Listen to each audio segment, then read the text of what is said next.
มปรารถนาทั่วกันทุกคน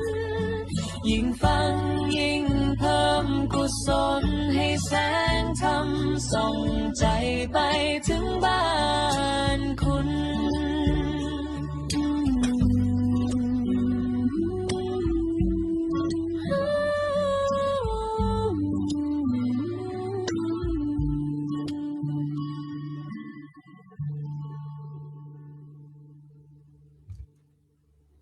นะมัตถุรัตนัตยัสสะขอนอบน้อมแด่พระรัตนกรัยอันเป็นที่เคารพสูงสุดของเราท่านทั้งหลายกราบนมัสการ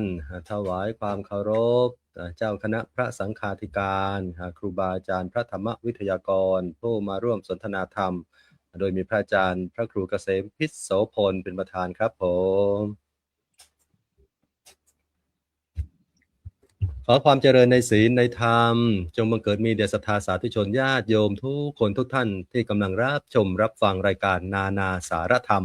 ดีอยู่ในขณะนี้พบกันในวันนี้วันศุกร์ที่6มีนาคมพุทธศักราช2569ตรงกับวันแรม3ค่ำเดือน4คุณโยมมาพบกันในวันนี้ในเรื่องของครองตนครองคนครองงานจะเป็นยังไงเดี๋ยวเราจะได้มาสดับ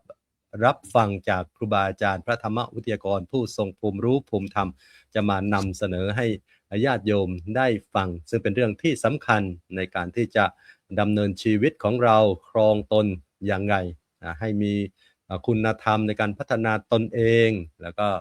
ครองคนอย่างไรมีหลักธรรมอะไรยังไงแล้วก็ครองงานอย่างไรเป็นเรื่องที่น่าติดตามจริงๆคุณโยมวันนี้เพราะว่าเราสามารถนำมาใช้ในชีวิตประจำวันว่านำมาใช้ในชีวิตของเราได้ก่อนอื่นจะได้พาญาติโยมมากราบนมัสการครูบาอาจารย์พระธรรมวิทยากรที่ท่านเมตตามาร่วมสนทนาธรรมกับเราในวันนี้ตอนนี้มาแล้ว4รูปด้วยกันคุณโยมมาแล้ว4รูปแล้วก็จะติดตามมาอีก3-4 รูปก็คือรูปที่ยังมีศาสนกิจอยู่ยังไม่ปรากฏตามจอที่เราเห็นรูปแรกจะได้พาญาติโยมมากราบนมัสการครูบาอาจารย์ที่เป็นธรรมวิทยากรรูปแรกกราบนมัสการพระอาจารย์พระครูเกษมพิษโสพลผู้ช่วยเจ้าอาวาสวัดพิษโสภารามจังหวัดอุบลราชธานีกราบนมัสการด้วยความเคารพครับผมรูปที่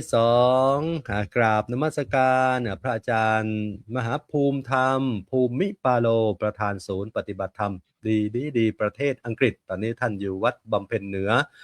กรุงเทพมหานครกราบนมัสการด้วยความเคารพครับ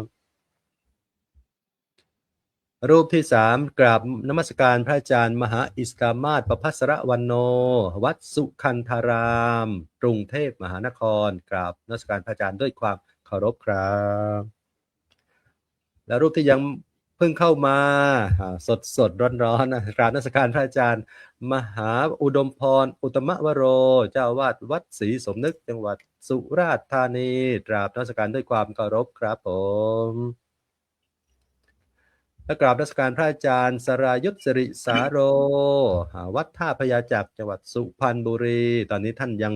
ปฏิบัติศาสนกิจอยู่จะได้เข้ามาในช่วงหลังๆกราบนมัสการครับและกราบนมัสการพระอาจารย์พระครูสุนทรธรรมนิเทศผู้ช่วยเจ้าอาวาสวัดชนาทิพย์เฉลิมจังหวัดสตูลตอนนี้ท่านก็ยังติดศาสนกิจอยู่จะได้เข้ามาในช่วงหลังครับผมแล้วก็กราบนมัสการครูบาอาจารย์ที่ติดตามทางออนไลน์อยู่ในขณะนี้ทุกช่องทางโดยเฉพาะอาจารย์มหาสมุทรอาจารย์สมุทรอินตาเนี่ยจากสุรินทร์เนี่ยท่านติดตามตลอดซึ่งเป็นญาติของกระผมด้วยเนี่ยท่านติดตามรายการอยู่มาให้กำลังใจอยู่บ่อยๆครับโยมนะแล้วเจริญพรพรญาติโยมทุกคนทุกท่านที่กำลังรับชมรับฟังรายการนานาสารธรรมดีสเปเชียลในวันนี้ใช้เวลาประมาณ1 ชั่วโมง 30 นาทีคุณโยมจาก1 ทุ่มจนถึง2 ทุ่มครึ่งโดยประมาณวันนี้อาตมาภาพพระครูสมุสมพรญาณวุฒโธผู้ช่วยเจ้าอาวาสวัดพระทองวัดพระผุดอำเภอถลางจังหวัดภูเก็ตกราบขอโอกาสครูบาอาจารย์ทุกรูปแล้วก็ ในการทำหน้าที่เป็นผู้ดำเนินรายการอาจจะเป็นการ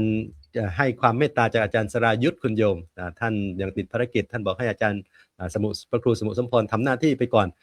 แก้ไขและแก้ข้อบกพร่องเมื่อวานคุณโยมเมื่อวานเนี่ยเสียงดับไปวันนี้อาจารย์สรายุทธกับทีมงานรีบดำเนินงานรีบติดต่อมาตั้งแต่บ่าย5 โมงกว่าบอกว่าจะเช็คดูระบบของกับผมก่อนว่าเป็นยังไงใช้ได้จริงหรือเปล่า ท่านกลัวว่าดำเนินรายการไปดำเนินรายการมาเสียงจะหดหายไปอีกเหมือนเมื่อวานต้องขออภัยด้วยนะครับครูบาอาจารย์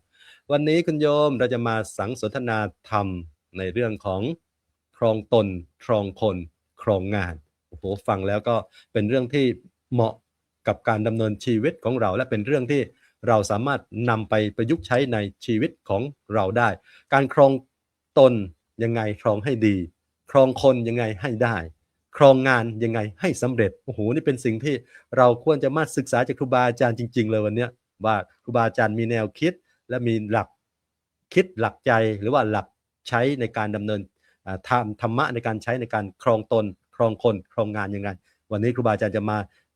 ชี้แจงแสดงให้ญาติโยมได้ฟังการครองตนครองคนครองงานถือว่าเป็นหลักการบริหารและพัฒนาตนเองสำหรับผู้นำหรือว่าผู้ทำงาน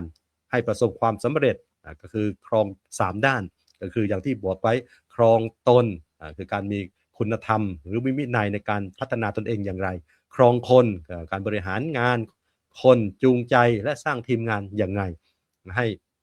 ได้ใจคนและก็ครองงานจะมีธรรมะข้อไหนในการจะมาดำเนินงานให้ประสบความสำเร็จ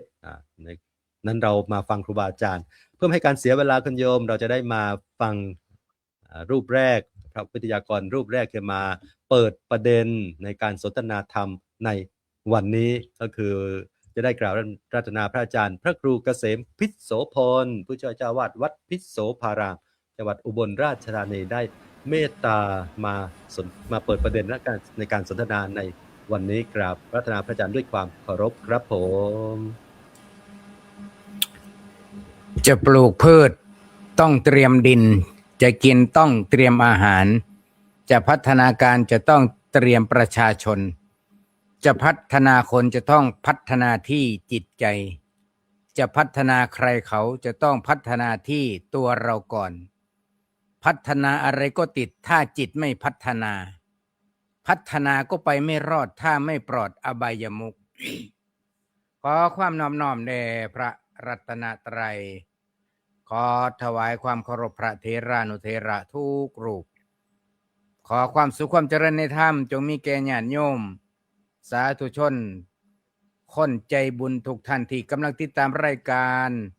นาสารธรรมดีจากสำนักปฏิบัติธรรมดีจากประเทศอังกฤษสำหรับในค่ำคืนมื้อนี้เวลาตั้งแต่ทุ่มหนึ่งเป็นต้นไป สำหรับอาตมาภาพมื้อนี้ก็หวังว่าญาติโยมผู้ที่เขามาติดตามรับฟังบ่ว่าสิติดตามรับฟังจากสถานีวิทยุกระจายเสียงประมาณอยู่10 สถานีเฉพาะหลังทุ่มครึ่งไปนะและก็ยังสิมีการออกอากาศ ซ้ำไปอีกเพื่อให้ผู้บ่ทันได้ฟังคือเฮาจัดรายการสดครั้งหนึ่งนี่สามารถไปออกอากาศได้อีกหลายรอบ ญาติโยมทั้งหลายธรรมะนี่จำเป็นคันสิเว้าไปแล้ว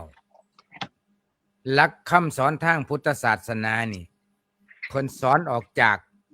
กมาจากภายในสอนออกมาจากจิตจากใจเฮาและก็จังค่อยๆมอ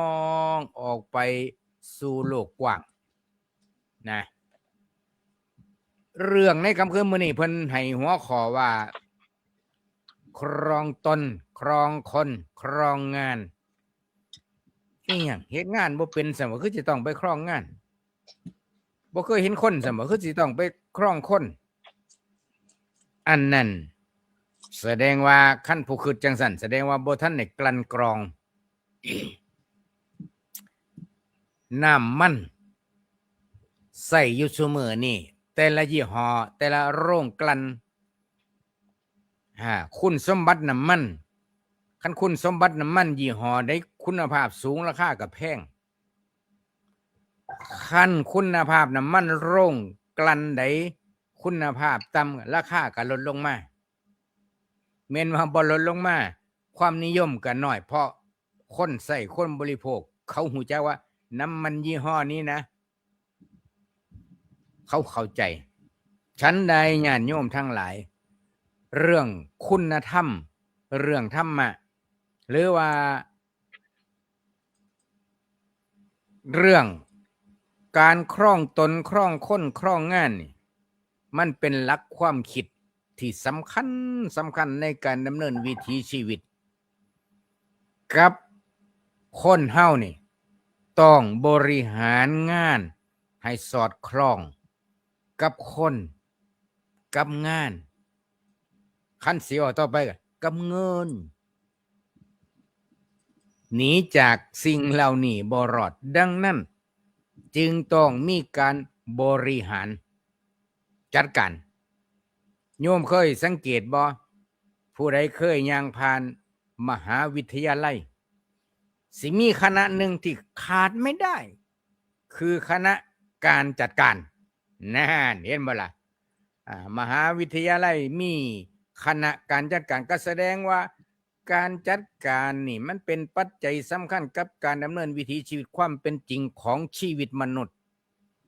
ทุกสาขาอาชีพ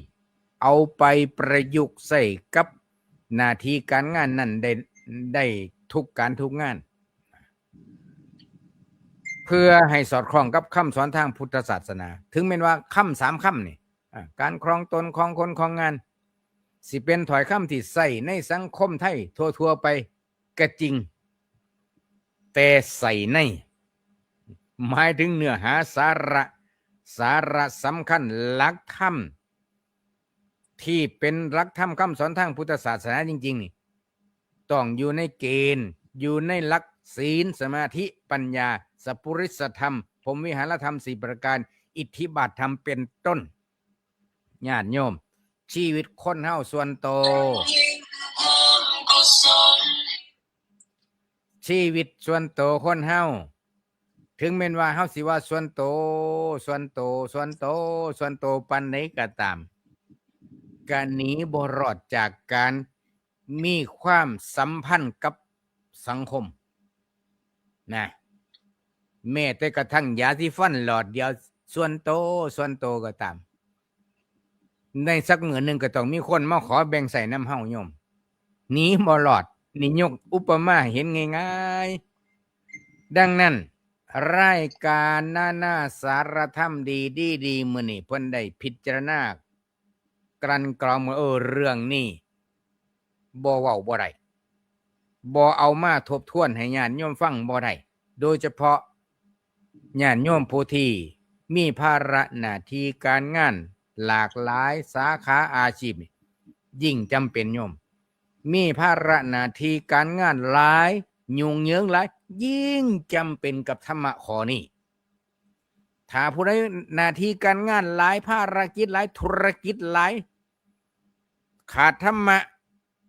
ที่สิก้าวไปในกำคืนมื้อนี้พังยุ่งพังขาดบ่ได้ดังนั้นชีวิตส่วนโตวกับสังคมกับงาน3ก้อนเสานี่ปากันบ่ได้โยมเคยเห็นก้อนเสาบ่ก้อนเสาสิตั้งหมอสิ1ข้าวทำแกงทำอาหารสิมี2ก้อนเสานี่หงายตุ้มนะภาษาอีสานว่าห้ามแรงห้ามง่ายนะมันต้องมี3ก้อนเสาศีลสมาธิปัญญาเพราะฉะนั้นในค่ำคืนมื้อนี้ก็ถือโอกาสนี้นิมนต์ครูบาอาจารย์ได้โปรดเมตตานำสารธรรมครองตนครองคนครองงานมาชี้แนะแนวทางเพื่อให้ญาติโยมเฮาได้มานั่งทบทวนผู้ที่แม่นอยู่ในหลักการโดยเฉพาะการดำเนินวิถีชีวิตอยู่ในหลักการนี้แล้วก็ถือว่าเป็นผู้บ่ประมาท ก็ขอโมทนาสาธุการในลำดับต่อไปก็ขอเปิดการเสวนาในลำดับต่อไปครับผม สาธุครับกราบขอบคุณอาจารย์พระครูเกษมพิษโสพลผู้ช่วยเจ้าวาดวัดพิษโสรามที่โสภารามที่ท่านเมตตามาเป็นประธานในการเปิดประเด็นสนทนาธรรมในวันนี้คุณโยมได้ฟังหลวงพ่อแล้วก็ชื่นใจคุณโยมเพราะว่าท่านก็ยังมามีเมตตากับครูบาอาจารย์โดยเฉพาะลูกศิษย์ลูกหาในการมาสนทนาธรรมกับเราในทุกๆค่ำคืนทุกๆวันโดยเฉพาะภารกิจศาสนกิจของหลวงพ่อเนี่ยคุณโยมด้วยอายุและก็วัยของหลวงพ่อเนี่ยก็รับภารกิจกันเยอะนะคุณโยมนะในการภารกิจเป็นผู้อำนวยการสถานีวิทยุวัดพิษโสภารามแล้วก็ดำเนินรายการเองด้วยแล้วก็มีเวลาก็มาเข้าร่วมรายการทั้งสมัชชาเสียงจากสหรัฐอเมริกาทั้งนานาสาระธรรมดีเนี่ยมาเปิดประเด็นแล้วก็นั่งฟังกับครูบาอาจารย์ตลอดถ้าท่านไม่มีภารกิจอะไรศาสนกิจอะไรท่านก็จะไม่ไปไหนคุณโยมนี่คือความเมตตาของหลวงพ่อที่เป็นพระมหาเถระที่น่ารักมากๆแล้วคุณโยมท่านยังให้ความสำคัญในเรื่องของการที่เรามาฟังธรรมโดยเฉพาะการครองตนครองคนครองงานเนี่ยเป็นสิ่งที่สำคัญของเราชีวิตของพวกเราเนี่ยถือว่ามันต้องมีหลักในการประคับประคองชีวิตของพวกเราถ้าไม่มีหลักในการครองตนไม่มีหลักในการครองงานและครองคนเนี่ยมันก็อยู่ลำบากบางครั้งบางทีเนี่ยอาจจะเอียงไปพลั้งพลาดไปก็เพราะเราไม่อาศัยหลักในทางพุทธศาสนาในการดำเนินชีวิตของพวกเราโดยเฉพาะครองตนเนี่ยการที่เราจะครองตนยังไงหลวงพ่อก็บอกเกริ่นไว้เป็นในจะได้ครูบาอาจารย์ถอดใจความต่อไปคือเรื่องของไกรสิกขาอย่างเนี้ยคนเราก็ต้องมีไกรสิกขาในเรื่องศีลสมาธิปัญญาที่จะมาพัฒนาตนเองครองตนเองให้อยู่ด้วยความมีคุณธรรมพัฒนาตนด้วยหลักมีหลักการในการพัฒนาตนนี่หลักทางพุทธศาสนาของเราครองงานก็อาศัยครองคนก็อาศัยอะไรบ้างอาจจะมีเรื่องของธรรมะหลักธรรมหลวงพ่อก็เปิดประเด็นไว้เรื่องของหลักสังหวัตถุธรรมหรือที่จะมาครองยึดเหนี่ยวจิตใจของคนมีอะไรบ้างยังไงเนี่ยแล้วก็ครองคนเรื่องของครองงานเรื่องอิทธิบาทธรรมที่จะทำให้งานประสบความสำเร็จในชีวิตในหน้าที่ในการงานของพวกเราแล้วก็มีการหลักในการน้อมนำธรรมะมาเป็นข้อประพฤติปฏิบัติในการดำเนินชีวิตของพวกเรานั้นในคำคืนนี้เนี่ยกราบขอบคุณพระอาจารย์พระครูเกษมพิษโสพลเป็นอย่างมากครับผมลำดับต่อไปจะได้กราบอาราธนาพระอาจารย์พระมหาอุดมพรอุตมะวโรเจ้าวาดวัดศรีสมนึกจังหวัดสุราษฎร์ธานีได้เมตตามาสนทนาธรรมครับผม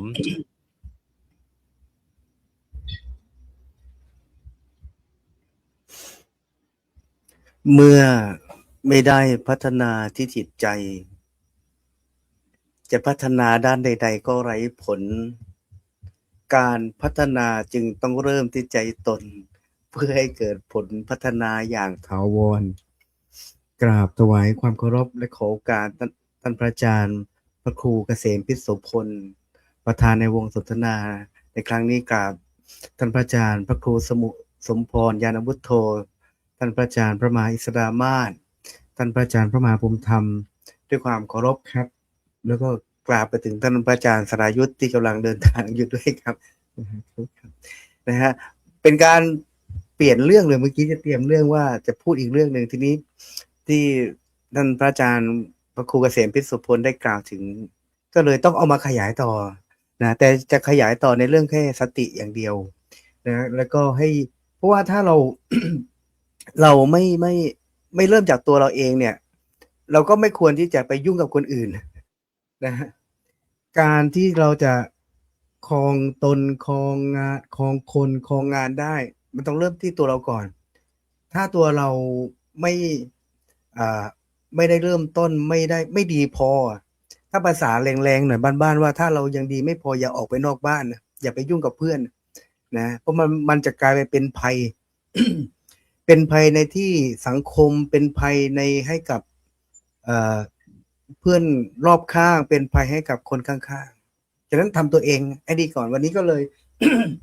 ในหลักของตนของคนของงานเนี่ยจะเน้นไปในเรื่องของการของคน เพราะว่าถ้าเราไม่จัดการตัวเองแล้วเนี่ยเพื่อนในลำบากคนที่อยู่ใกล้ตัวเราก็ลำบากสิงสาราสัตว์นี่ก็ลำบากเห็นคนเดี๋ยวนี้ไหมคลั่งยาไปทั่วหมดเลยวุ่นวายลูกสาวไปตบตีแม่กลางถนนเพราะว่าแม่ไม่ให้เงินไปซื้อยามาเสพนี่เพราะว่าจัดการตัวเองไม่เป็นมันก็เลยลุกลามไปหาคนอื่นเพราะว่าชีวิตมนุษย์ในสังคมเนี่ยเราปฏิเสธไม่ได้ว่าหรือว่าเราไม่ได้เพียงแต่ ไม่ได้เพียงแต่การใช้ชีวิตด้วยการแสวงหาความสำเร็จทางวัตถุหรือว่าทางฐานะสังคมเพียงเดียวเท่านั้นนะหากเรายังต้องใช้คุณธรรมนะต้องใช้หลักในการดำเนินชีวิตต้องใช้คู่มือในการดำเนินชีวิตนะฮะเปรียบเสมือนกับเข็มทิศที่มันคอยกำกับชีวิตเราให้เดินไปตรงเส้นทางที่เรามุ่งเป้าเอาไว้พระพุทธศาสนาในฐานะศาสนาแห่งปัญญาเนี่ยก็ได้วางหลักธรรมที่สามารถนำมาใช้เป็นแนวทางในการดำเนินชีวิตอย่างสมดุลและก็ยั่งยืนเหมือนที่ท่านพระอาจารย์พระครูเกษมพิสุทธิ์พลได้กล่าวไว้แล้วมันมีหลักธรรมเยอะสิ่งหนึ่งก็ต้องมีสัพพุริสธรรมอะไรต่างๆนะฮะทีนี้เรามาดูว่าหลักการที่อีกประการหนึ่งที่จะสามารถนำมาประยุกต์ใช้ในระดับบุคคลองค์กรสังคมหรือว่าในหลักของการครองตนครองงานของคนของงานเนี่ยมันเป็นแนวทางที่ช่วยให้เราเนี่ยให้ตัวเราเนี่ยครับมันสามารถพัฒนาตนเองเพื่อที่จะอยู่ร่วมกับผู้อื่นได้อย่างมีสันติไม่ใช่เกิดมาแล้วเรียนจบด็อกเตอร์มาแล้วเราจะใช้ชีวิตอยู่ร่วมกับผู้อื่นได้อย่างมีความสุขแล้วก็เป็นสันติด้วยนะสุขแล้วก็ต้องสันตินะฮะมันทำไม่ได้เพราะมันต้องมีหลักเยอะมากหลักนู่นนี่นั่นมาเข้าประกอบเราต้องมีการอารมณ์อร่วยอะไรต่างๆนะครับทีนี้มาดูว่าในหลักทั้ง3ประการเนี่ยถ้าเรามองก็คือมันเปรียบเสมือนกับรากฐานของการสร้างคุณภาพชีวิตให้กับตัวเองแล้วก็มันเป็นกำลังในการสำคัญในการพัฒนาไปถึงรวมไปถึงการสังคมและประเทศชาติด้วยอย่าคิดว่าเราจะใช้ชีวิตมาบนโลกใบนี้คนเดียวแล้วเราจะทำอะไรได้ตามใจชอบไม่ใช่มันจะมีผลพวงกับสังคมผลพวงกับคนรอบข้างแม้แต่ทรัพยากรต่างๆเห็นไหมคนบ้าๆไปตัดไม้ทำลายป่าต้นไม้ไปทะเลาะกับช้างไปบุกไม้นู่นนี่นั่นไปถางไม้ถางป่า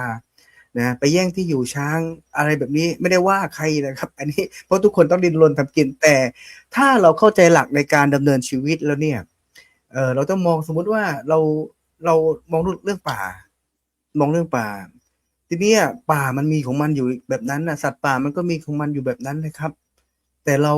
คนเรามันทำมาหากินมันไม่พอมันอยากได้อีกไปไถไปถางป่าช้างมันก็ไม่มีที่อยู่สัตว์ป่ามันก็ไม่มีที่อยู่เราเป็นคนบุกรุกป่าไปทำร้ายเขาอีกแต่ถ้าเราเข้าใจเรามีหลักในการดำเนินชีวิตเราก็จะได้เข้าใจว่าอ๋อช้างกับคนกับช้างคนกับป่ามันอยู่ร่วมกันได้ถ้อยทีถ้อยอาศัยเราปลูกพืชเอาไว้ก็เพราะเราไปลุกเขานี่นะฮะกฎเหล็กของความเป็นมนุษย์ก็คือการเห็นอกเห็นใจกันแต่มาพูดบ่อยในประโยคแบบนี้นะครับทีนี้ถ้าเราถึงจะอยู่กันได้นะช้างออกมากินเดี๋ยวมันก็ไปมันไม่ได้กินทั้งไร่อะไรแบบนี้อันนี้คือยกตัวอย่างนะครับไม่ได้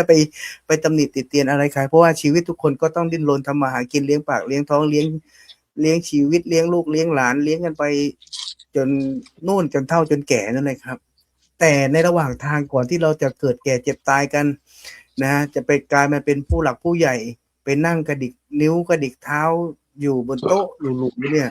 ในเส้นทางระหว่างทางเนี่ยมันมีเรื่องราวเกิดขึ้นก็คือเรื่องราวที่ มันมีเรื่องราวของชีวิตนะฮะถ้าเราสร้างเรื่องราวนี้ไม่ดีผลพวงที่มันจะส่งผลมันก็ส่งผลยาวและก็มันจะส่งผลเป็นวงกว้างให้กับรอบๆข้างเราอันนี้คือเกริ่นนำนะครับเกริ่นนำทีนี้มาดูว่าการครองตนเนี่ยที่พูดว่าทำไมก่อนที่เราจะไปพัฒนาคนพัฒนางานเราต้องเริ่มจากตัวเราก่อนนะฮะถ้าตัวไม่ดีถ้าตัวเราไม่ดีเรายังคิดบ้าๆยังคิดอกุศลอยู่เนี่ยยังไม่สามารถยับยั้งชั่งใจเราได้เนี่ยบอกตรงๆอาตมาเคยสอนโยมว่าอย่าออกไปนอกบ้านนะฮะอย่าออกไปนอกบ้านอาตมาเคยมีประสบการณ์จัดบวชเนรฤดูร้อนจัดบวชเนรฤดูร้อนแล้วก็มีลูกเนรคนหนึ่งชอบไปต่อยกับเพื่อนมากเลยแล้วทีนี้ผู้ปกครองก็ถือลูกถือหลานตัวเองมากอาต มาบวชเนรประมาณ30-40 รูปแล้วทีเนี้ยเด็กมันไปฟ้องพ่อแม่ว่าเพื่อนเนรน่ะมันรังแกมัน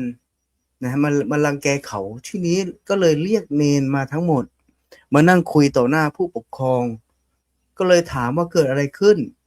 เนรเหล่านั้นก็บอกว่าเด็กคนเนรคนนี้แหละมารังแกก่อนมาชอบมาต่อยตีคนนี้ทีคนโน้นทีพวกเราก็เลยต่อยกลับไอ้คนนี้ก็เลยต่อยกลับความแตกครับพ่อแม่เสียหายหมดเลยทีนี้เขาแก้ตัวยังไงเขาก็มาลงที่พระอีกพระอาจารย์ทำไมไม่ดูแลนู่นนี่บอกโยมเลี้ยงลูกเลี้ยงหลานโยมจะมาตบโต๊ะเลยนะโยมเลี้ยงลูกเลี้ยงหลานโยมทำไมเลี้ยงให้เป็นภัยสังคมแบบเนี้ยชอบไปต่อยตีกับคนโน้นทีคนนี้ทีคนนั้นทีทำไมโยมไม่ล่ามโซ่เอาไว้ในบ้านจะได้ไม่ต้องมาออกมาละเกะละกะมาเป็นอันตรพาลให้กับชาวบ้านสังคมเขานี่เป็นต้นนี่คือการครองตนที่ไม่มีหลักในการครองตนนะวันนี้ก็เลยจะเน้นเรื่องนี้เรื่องในเรื่องของการครองตนส่วนในเรื่องอื่นๆเดี๋ยวครูบาอาจารย์ท่านคงจะอธิบายให้เข้าใจกันในการครองตนก็คือการสำรวมระวังตนนะครับหมายถึงว่าการสำรวมระวังความประพฤติตนทั้งกายทางวาจาทางใจคือเจตนาความคิดอ่านของตนให้มันเป็นไปในทางที่ดีที่ชอบตามทำนองครองธรรมและกฎหมายของบ้านเมืองรวมทั้งตามกฎระเบียบข้อบังคับต่างๆที่ออกหรือว่าตาขึ้นไว้นะครับตามทำนองครองธรรมหรือตามกฎหมายแบบนี้ครับไม่ว่าจะเป็นยุคสมัยต่างๆสถานการณ์สิ่งแวดล้อมกับบุคคลสถานที่ที่หนึ่งอะไรแบบนี้และเป็นความประพฤติปฏิบัติที่มีสาระประโยชน์ไม่เป็นเรื่องเหลวไหลที่ไร้สาระเนี่ยครองตนถ้ากล่าวโดยสรุปก็คือว่าการครองตนก็คือการยับยั้งชั่งใจหรือว่าการตั้งกายวาจาและก็ตั้งใจของตนไว้โดยชอบตามหลักพระพุทธศาสนาตามหลักที่พระพุทธเจ้าได้ทรงแสดงเอาไว้ในถ้าเราไปดูก็ได้อยู่ในมงคลสูตรแบบนี้พระพุทธองค์นี้สอนไว้เยอะทำเป็นคู่มือเอาไว้เยอะมากนะครับก็เรียกว่าคู่มือชีวิตหลักธรรมที่พระพุทธเจ้าสอนเอาไว้เนี่ยเราเปรียบเสมือนกับคู่มือชีวิตเพื่อให้เรานั้นได้ครองตนนะนำพาชีวิตของเรานั้นให้มันเจริญก้าวหน้าเหมือนบทหนึ่งที่พระพุทธองค์ทรงตรัสเอาไว้ในมงคลสูตรในบทที่ว่าปฏิรูอะไรนะปฏิรูปะเทสวาโสจะบุพเพจะกตาปุญญาตาอัตตสัมมาปณิทิจะเอตัมมังคารมุตตมังไม่ค่อยได้สวดมนต์ ไม่ค่อยได้ท่องไงลืมเนี่ยพอพูดหน้าใหม่เนี่ยแปลว่าอะไรปฏิรูปะเทสวาโสจะปุพเพจะกตปุญญาตาอัตตสัมมาปณิทิจะเอตัมมังคารมุตตมันติแปลความว่าการอยู่ในประเทศที่สมควรการมีบุญอันได้กระทำไว้ในปางก่อนการตั้งตนไว้ชอบ3ประการนี้เป็นมงคลอันสูงสุดก็คือเป็นข้อปฏิบัติที่ให้ถึงความเจริญสูงสุดในชีวิตหลักของการครองตนก็คือหลักธรรมเครื่องที่จะคอยรักษาตัวเองหรือว่ารักษาตนนะครับเป็นหลักธรรมเป็นเครื่องรักษาตนตามพระสัทธรรมคำสอนขององค์สมเด็จพระสัมมาสัมพุทธเจ้าก็คือก็เรียกว่าในหลักของสติสัมปชัญญะนะฮะอันกอบไปด้วยปัญญาอันเห็นชอบอะไรแบบนี้ฮิริโอตปะในความละอายศีลสังวรในการระมัดระวังสำรวมแล้วก็อินทรีย์สังวรเป็นต้นคำว่าสติที่เราพูดเราคุยกันบ่อยๆเนี่ยที่เราหมายถึงจริงๆก็คือการระลึกได้คุณโยมสังเกตคนบ้าๆที่มันเดินตามท้องถนนที่มันอาละวาดส่วนใหญ่เป็นคนที่สติไม่มีไม่ใช่ไม่มีสตินะสติไม่มีหมายถึงว่าไม่มีคำว่าสติไม่อยู่ในหัวจิตมันฟุ้งซ่านไม่รู้จักการยับยั้งชั่งใจใครพูดอะไรก็ขวางหูขวางตาไปหมดว่าเขาไปโน่นว่าเขาไปนี่ใครทำอะไรเขาข้ามหน้าข้ามตาไปหมดเพราะเขาไม่มีสติไม่มีความระลึกได้ว่าตอนนี้ฉันกำลังทำอะไรอยู่ฉันกำลังดำรงตนแบบไหนอยู่ฉันกำลังคิดจะทำมีโปรเจกต์อะไรอยู่ต่างๆนะฮะสติก็คือความระลึกได้หรือว่ารู้จักยับยั้งชั่งใจพิจารณาเห็นด้วยปัญญาก่อนที่เราจะพูดหรือจะกระทำสิ่งใดๆว่าสิ่งนี้มันเป็นความดีหรือความชั่วเป็นบุญหรือว่าเป็นบาปนะฮะเป็นคุณหรือเป็นโทษหรืออีกในหนึ่งก็เรียกว่าเป็นสติเนี่ยเป็นทางเจริญแห่งชีวิตที่เราควรดำเนินก็ได้นะฮะหรือว่าเป็นทางเสื่อมแห่ง เป็นหรือว่าเป็นทางเสื่อมแห่งชีวิตที่เราไม่ควรทำไม่ควรดำเนินตามที่เป็นจริงนะฮะแต่ถ้าเราเผลอสติเราคิดผิดพูดผิดหรือคิดผิดพูดผิดหรือว่ากระทำอะไรก็ตามแต่ที่มันรู้สึกผิดพลาดไปแต่ถ้าเรากลับรู้ตัวนะรู้เท่าทันความคิดคำพูดหรือการกระทำอะไรต่างๆแบบนี้ครับการกระทำที่เขาเรียกอะไรนะการกระทำที่ผิดพลาดไปแล้วถ้าเรากลับตัวกลับใจได้เราคิดเราพูดแล้วก็กระทำให้มันดีให้มันถูกต้องตามคันลองของธรรมใหม่ๆความรู้สึกตัว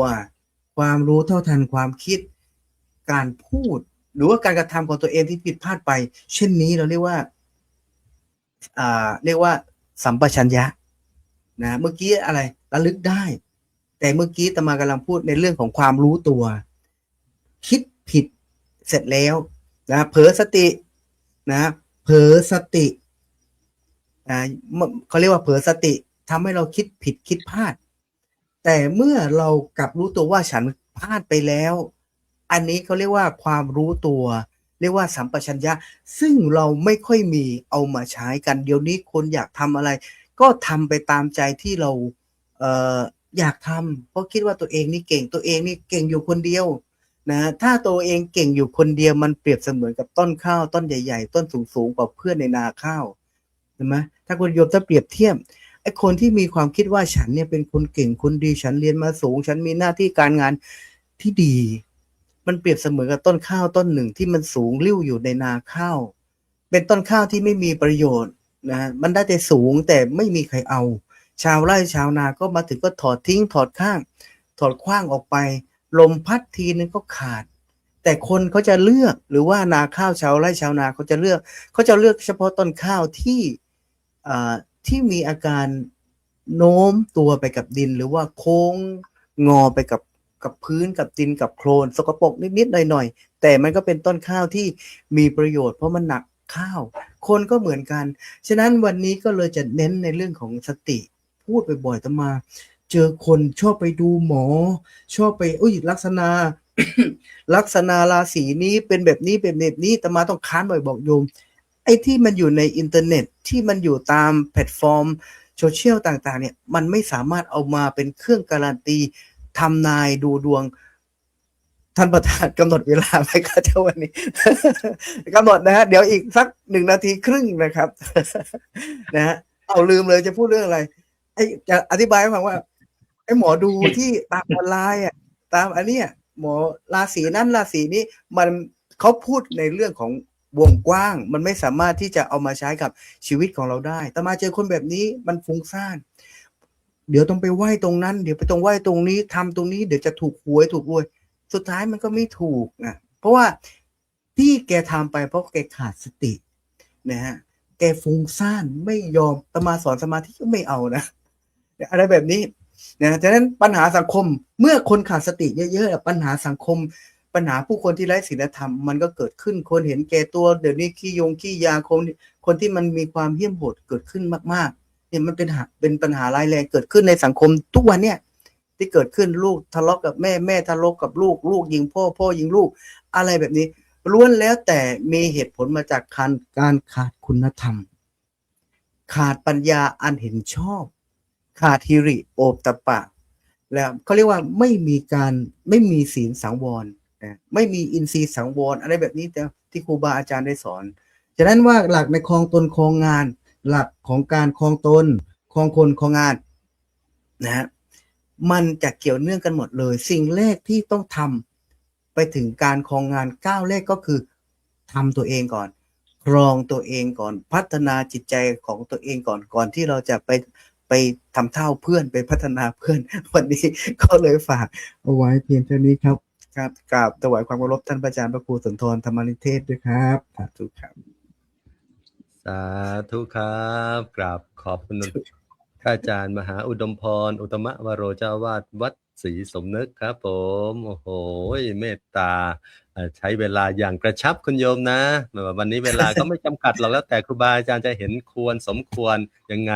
ผู้ดำเนินรายการเนี่ยเปิดโอกาสให้ทุกรูปได้จัด เต็มมีธรรมะหลักไหนข้อใดที่จะมานำเสนอให้ญาติโยมได้ฟังถือว่าเป็นประโยชน์ของผู้ฟังด้วยแล้วก็ครูบาอาจารย์ก็ได้ถ่ายทอดให้ญาติโยมขอกราบนมัสการพระอาจารย์พระครูสุนทรธรรมนิเทศผู้ช่วยเจ้าวาดวัดชนาทิพย์เฉลิมครับผมกราบนมัสการครับผมวันนี้พระอาจารย์มหาอุดมพรท่านมาเน้นในเรื่องของครองตนเป็นส่วนใหญ่ในเรื่องของครองตนควรจะครองยังไงในเรื่องของหลักในการครองตนเพราะว่าเราตอนจะไปเรื่องยุ่งเรื่องคนอื่นเนี่ยถ้าเราไม่พัฒนาตนเองหรือไม่ดูแลตนเองหรือว่าควบคุมตนเองได้เนี่ยมันก็ลำบากนะที่มันลำบากนั้นก่อนที่จะไปสอนใครเตือนใครบอกใครยังไงเนี่ยก็เป็นสิ่งที่สำคัญคือเราต้องพัฒนาที่ตัวของเราก่อนพัฒนาทั้งด้านจิตใจพัฒนาทั้งความรู้ความสามารถอะไรหลายๆอย่างวันนี้ท่านให้เห็นว่าการครองตนให้ดีก่อนคือครองตนเองให้ดีก่อนจะไปบอกกล่าวคนอื่นท่านมีบอกว่าอย่าถ้าครองตนเองยังไม่ได้อย่าไปออกไปนอกบ้านคุณโยมอย่าไปทำเท่าเรื่องของคนอื่นเขาเรื่องของป้าข้างบ้านก็อย่าไปบอกมากมายอะไร และที่สำคัญเนี่ยท่านให้ความหมายว่าครองตนนี่คือการสำรวมระวังตามทำนองคลอมทางหรือว่าพฤติกรรมให้ดีตัวของเราให้มีพฤติกรรมที่ดีงามให้ถูกต้องตามหลักแล้วก็คือพูดง่ายๆคือการตั้งตนไว้ชอบประกอบในสิ่งที่ดีที่ถูกต้องนั่นเองนั้นเราจะมีคุณธรรมอะไรยังไงวันนี้ท่านเน้นในเรื่องของสติหลักสติเข้ามาท่านกันยกเรื่องปฏิรูปเทศวาโสจะบุพเพกตะปุญญาตาอัตตสัมมาปณิธิจะเอตัมมังคลมุตตมังเนี่ยการอยู่ในถิ่นที่เหมาะสมการได้ทำบุญไว้ก่อนหรือการตั้งตนไว้ชอบเนี่ยเป็นอุดมมงคลแต่ว่าท่านก็มาเน้นให้เราเห็นถึงว่าเรื่องของสติเนี่ยคนเราต้องมีสติสัมปชัญญะระลึกรู้ความรู้สึกตัวอย่าเผลอเนี่ยเป็นการฝึกการฟังให้เรารู้จักการยับยั้งชั่งจิตชั่งใจซึ่งเป็นสิ่งที่จำเป็นกับชีวิตของพวกเรานั้นในชีวิตของเราเนี่ยถ้าเผลอสติหรือขาดสติเนี่ยเกิดอะไรขึ้นคุณโยมถ้าเผลอสติกับขาดสติก็เกิดความประมาทในการดำเนินชีวิตของพวกเราการประ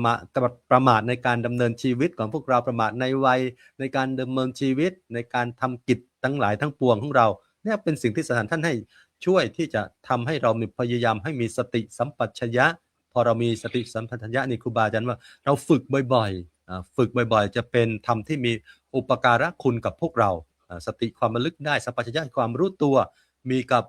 มีอุปการะคุณกับการดำเนินชีวิตของพวกเราทำให้เราเนี่ยไม่เผลอเรอทำให้เราเนี่ยไม่ ทำผิดพลาดเมื่อรู้มีสติเกิดขึ้นมาสิ่งไหนที่ทำแล้วเนี่ยหรือทำแล้วระลึกได้ก่อนที่จะคิดก่อนที่จะทำก่อนที่จะพูดเนี่ยมันก็ทำให้เราทำในสิ่งที่ถูกต้องดีงามหลายๆทั้งปวงเนี่ยพระอาจารย์ท่านบอกว่าเป็นการที่เราต้องฝึกเรื่องของสติให้มากๆแต่ท่านเน้นเรื่องสติอาตมาเลยมาเน้นย้ำทำความเข้าใจให้ญาติโยมที่จริงท่านพูดรวมไว้เยอะในเรื่องของการครองตนครองคนและครองงานอันนั้นก็กราบขอบคุณพระอาจารย์มหาอุดมพรอีกครั้งหนึ่งครับผมรูปต่อไปกราบรัตนาพระอาจารย์พระครูสุนทรธรรมนิเทศเลยนะครับผมผู้ช่วยเจ้าวาดวัดชนาทิพย์เฉลิมครับผมกราบรัตนาพระอาจารย์ด้วยความเคารพครับเอาเลยนะครับก็ขออนุญาตครูอาจารย์ทุกรูปด้วยครับถวายความเคารพท่านอาจารย์พระครูเกษมวิโสพลและครูบาอาจารย์ทุกรูปนะครับก่อนอื่นต้องขอบพระคุณท่านอาจารย์พระครูเกษมวิโสพลด้วยครับที่ได้สื่อสารหรือว่าได้ส่งข่าวให้เทวดาได้แบ่งปันฝนนั้นวันนี้ตกหนักเลยที่สตูลเต็มที่เลย แสดงว่าได้ผลครับผมกราบขอบพระคุณมากหายร้อนเลยวันนี้ ตกโอ้เต็มที่ทั้งร้องทั้งลั่นเลยนะฝนเนี่ยวันนี้มาได้เมื่อวานวันศุกร์เนี่ยทางนู้นก็ตกตอนนี้ก็แบ่งปันมาทางภาคใต้แล้วฝนตกก็เริ่มที่จะไม่ลำเอียงแล้วกันนะจะไปทั่วแล้วก็เมื่อกี้ได้ไปร่วมให้กำลังใจเจ้าภาพในงานบำเพ็ญกุศลศพในซึ่งก็เป็น ญาติโยมญาติของผู้ที่ใส่บิณฑบาตอยู่ทุกเช้านะเพราะว่ายังไงตอนเช้าก็ต้องไปเจอโยมอีกถ้าโยมถามว่าทำไมท่านไม่มางานศพบ้างเดี๋ยวโยมจะน้อยใจเอาสายบิณฑบาตก็จะพลอยหายไปด้วยเดี๋ยว รักษาไปกราดทุบหม้อเข้า นะก็วันนี้พูดกันในเรื่องของการครองตนครองคนครองงานนะครับที่จะนำไปสู่ความสำเร็จในชีวิตครูบาอาจารย์ท่านก็ได้เกริ่นมาในเรื่องของการมีสติมีอะไรที่จะทำให้ชีวิตของเราไม่ผิดพลาดอันคุณธรรมพื้นฐานเลยนะคุณธรรมที่ต้องมีต่อตัวเองนะก็คือการครองตนอย่างเหมาะสมและคุณธรรมจะต้องมีต่อคนอื่นโดยเฉพาะผู้ร่วมงานเนี่ยก็ต้องมีการครองคนอย่างเหมาะสมและคุณธรรมที่ต้องมีต่อหน้าที่การงานด้วยก็ต้องเป็นการครองงานอย่างเหมาะสมอันนี้ก็เป็นคุณธรรมในส่วนของกระผมเองในเรื่องการดำเนินชีวิตนะลืมทักทายญาติโยมทุกท่านด้วยนะวันนี้ต้องขอบคุณคุณโยมเกษณีไม้นุชนะถวายปัจจัยค่าไปรักษาพยาบาลนอกเวลาของโรงพยาบาลสตูลอันนี้คุณหมอนัดตรวจไตนะตรวจไตตอนแรกโยมถามไปว่าท่านเป็นอะไรมาตอบไม่ถูกวันนี้เรามาทำอะไรนี่บอกหมอนัดมาทำไมเขาบอกเข้าไปอันตราซาวนะเอ็นหมอก็ไม่รู้เอาอะไรมาจิ้มหน้าท้องจิ้มอะไรชายโครงท้องซ้ายทีขวาทีหน้าท้องทีเขินเหมือนกันแหละนะพยาบาลก็ต้องไปตามเขาเรียกว่าหมอนัดไม่ดื้อนะหมอให้ทำอะไรทำหมดเลยนะ ก็รอฟังผลอีก1 อาทิตย์คุณโยมเกษณีไม้นุชก็ส่งปัจจัยไปถวายเป็นค่ารักษาต้องขออนุโมทนานะนอกเวลาในความคิด450วันนี้ก็ในเรื่องของการดำเนินชีวิตตามหลักทางพุทธศาสนาก็เป็นหลักสัจธรรมความจริงที่เราถือหลักว่าทำดีได้ดีทำชั่วได้ชั่วโยมนะก็การใช้ชีวิตอย่างมีความสุขในความเป็นฆราวาสเนี่ยอย่างน้อยเราก็ต้องถือหลักเรื่องของศีล 5นะศีล 5ก็เป็นหน้าที่ที่เราต้องปฏิบัติกันอยู่แล้วนะจะรับจากพระหรือไม่รับแต่ว่าก็ควรจะต้องปฏิบัติการรับก็เป็นเรื่องของการให้ความมั่นใจอย่างน้อยก็มีพระเป็นพยานนะว่าเรานั้นตั้งใจที่จะสมาทานรักษาศีล 5แต่ว่าถ้าไม่มีพระละเราก็สมาทานเองได้เว้นจากการทำบาปฆ่าสัตว์เบียดเบียนผู้อื่นเว้นจากการลักการขโมยทรัพย์สินสิ่งของที่ไม่ใช่ของเรานะไปเอาของเขามาก็มันก็ไม่น่ารักเลยนะ3ก็เป็นการประพฤติผิดเว้นในการประพฤติผิดในกาม 4เว้นจากการพูดเท็จพูดคำหยาบพูดส่อเสียดพูดเพ้อเจ้อ5ก็เว้นจากการดื่มสุราเมรัยหรือสิ่งเสพติดให้โทษทุกชนิดอันนี้ก็เป็นการครองตนที่ทำให้เราสามารถจะประคองชีวิตให้อยู่ได้อย่างมีความสุขส่วนในการครองคนเองเราก็จะต้องมีหลักธรรมที่จะช่วยในการให้คนอยู่ในใจเราเนี่ยอย่าไปนั่งบนหัวคนนะแต่ต้องนั่งอยู่ในใจคนนะการครองคนเนี่ยถ้านั่งบนหัวคนนั่งได้ไม่นานเดี๋ยวก็ร่วงแต่ถ้านั่งอยู่ในใจคนเนี่ยโอ้ยนั่งไปตลอดกาลนะโดยเฉพาะอย่างยิ่งหลักที่จะต้องนำมาปฏิบัติก็คือหลักเรื่องของสังขารวัตถุ4นะเพราะว่าเป็นธรรมะที่จะเป็นเสมือนเขาเรียกว่ากาวใจเลยนะที่จิตที่สามารถจะรักษาผูกพันให้แน่นเหนียวมีน้ำจิตน้ำใจซึ่งกันและกันให้เกิดความรักความสามัคคีอะไรบ้างประการแรกเลยคือการให้ทานให้สิ่งของที่มีอยู่ก็แบ่งปันให้แก่ผู้อื่นบ้างด้วยจากเสียสละหรืออย่างเรามีของไม่มากก็ใช้ร่างกายของเราเป็นจิตอาสาในการที่จะให้การช่วยเหลือผู้อื่นได้2ปิยวาจาก็เป็นการพูดคุยด้วยคำที่ไพเราะอ่อนหวานในการอยู่ร่วมกันเนี่ยคงไม่มีใครปฏิเสธหรอกการพูดจาอ่อนหวานนี่ก็เป็นเรื่องที่ทุกคนพอใจแล้วก็ควรจะเป็นคำจริงด้วยสมานสามัคคีดีมีประโยชน์ ประการที่3อัตจริยาคือการพฤติในสิ่งที่เป็นประโยชน์ทั้งแก่ตนเองและผู้อื่นอะไรที่มันไม่เป็นประโยชน์ก็ไม่ทำประการที่4สมานัตตาคือการวางตัวให้เหมาะสมกับฐานะตัวเองว่าเราอยู่ในฐานะไหนนะอย่าไปล้ำเส้นอย่าไปก้าวก่ายในหน้าที่ของคนอื่นเขามากนะก็จะที่พระอาจารย์พูดบ่อยๆป้าข้างบ้านนะอย่าไปเอาแบบ ป้าข้างบ้านแหมเหมือนกับกล้องวงจรปิดเนี่ยคอยสอดส่องแหมให้ความสนใจเป็นพิเศษก็เรียกแฟนพันธุ์แท้เลยนะฉะนั้นเราก็ต้องรู้ว่าเราอยู่ในฐานะไหนจะปฏิบัติตนอย่างไรให้เหมาะสมหรือจะใช้หลักพรหมวิหาร4เข้ามาประกอบด้วยก็ได้ เช่นว่ามีเมตตาให้ความรักความปรารถนาดีให้เขามีความสุขนะกรุณาสงสารเขาเดือดร้อน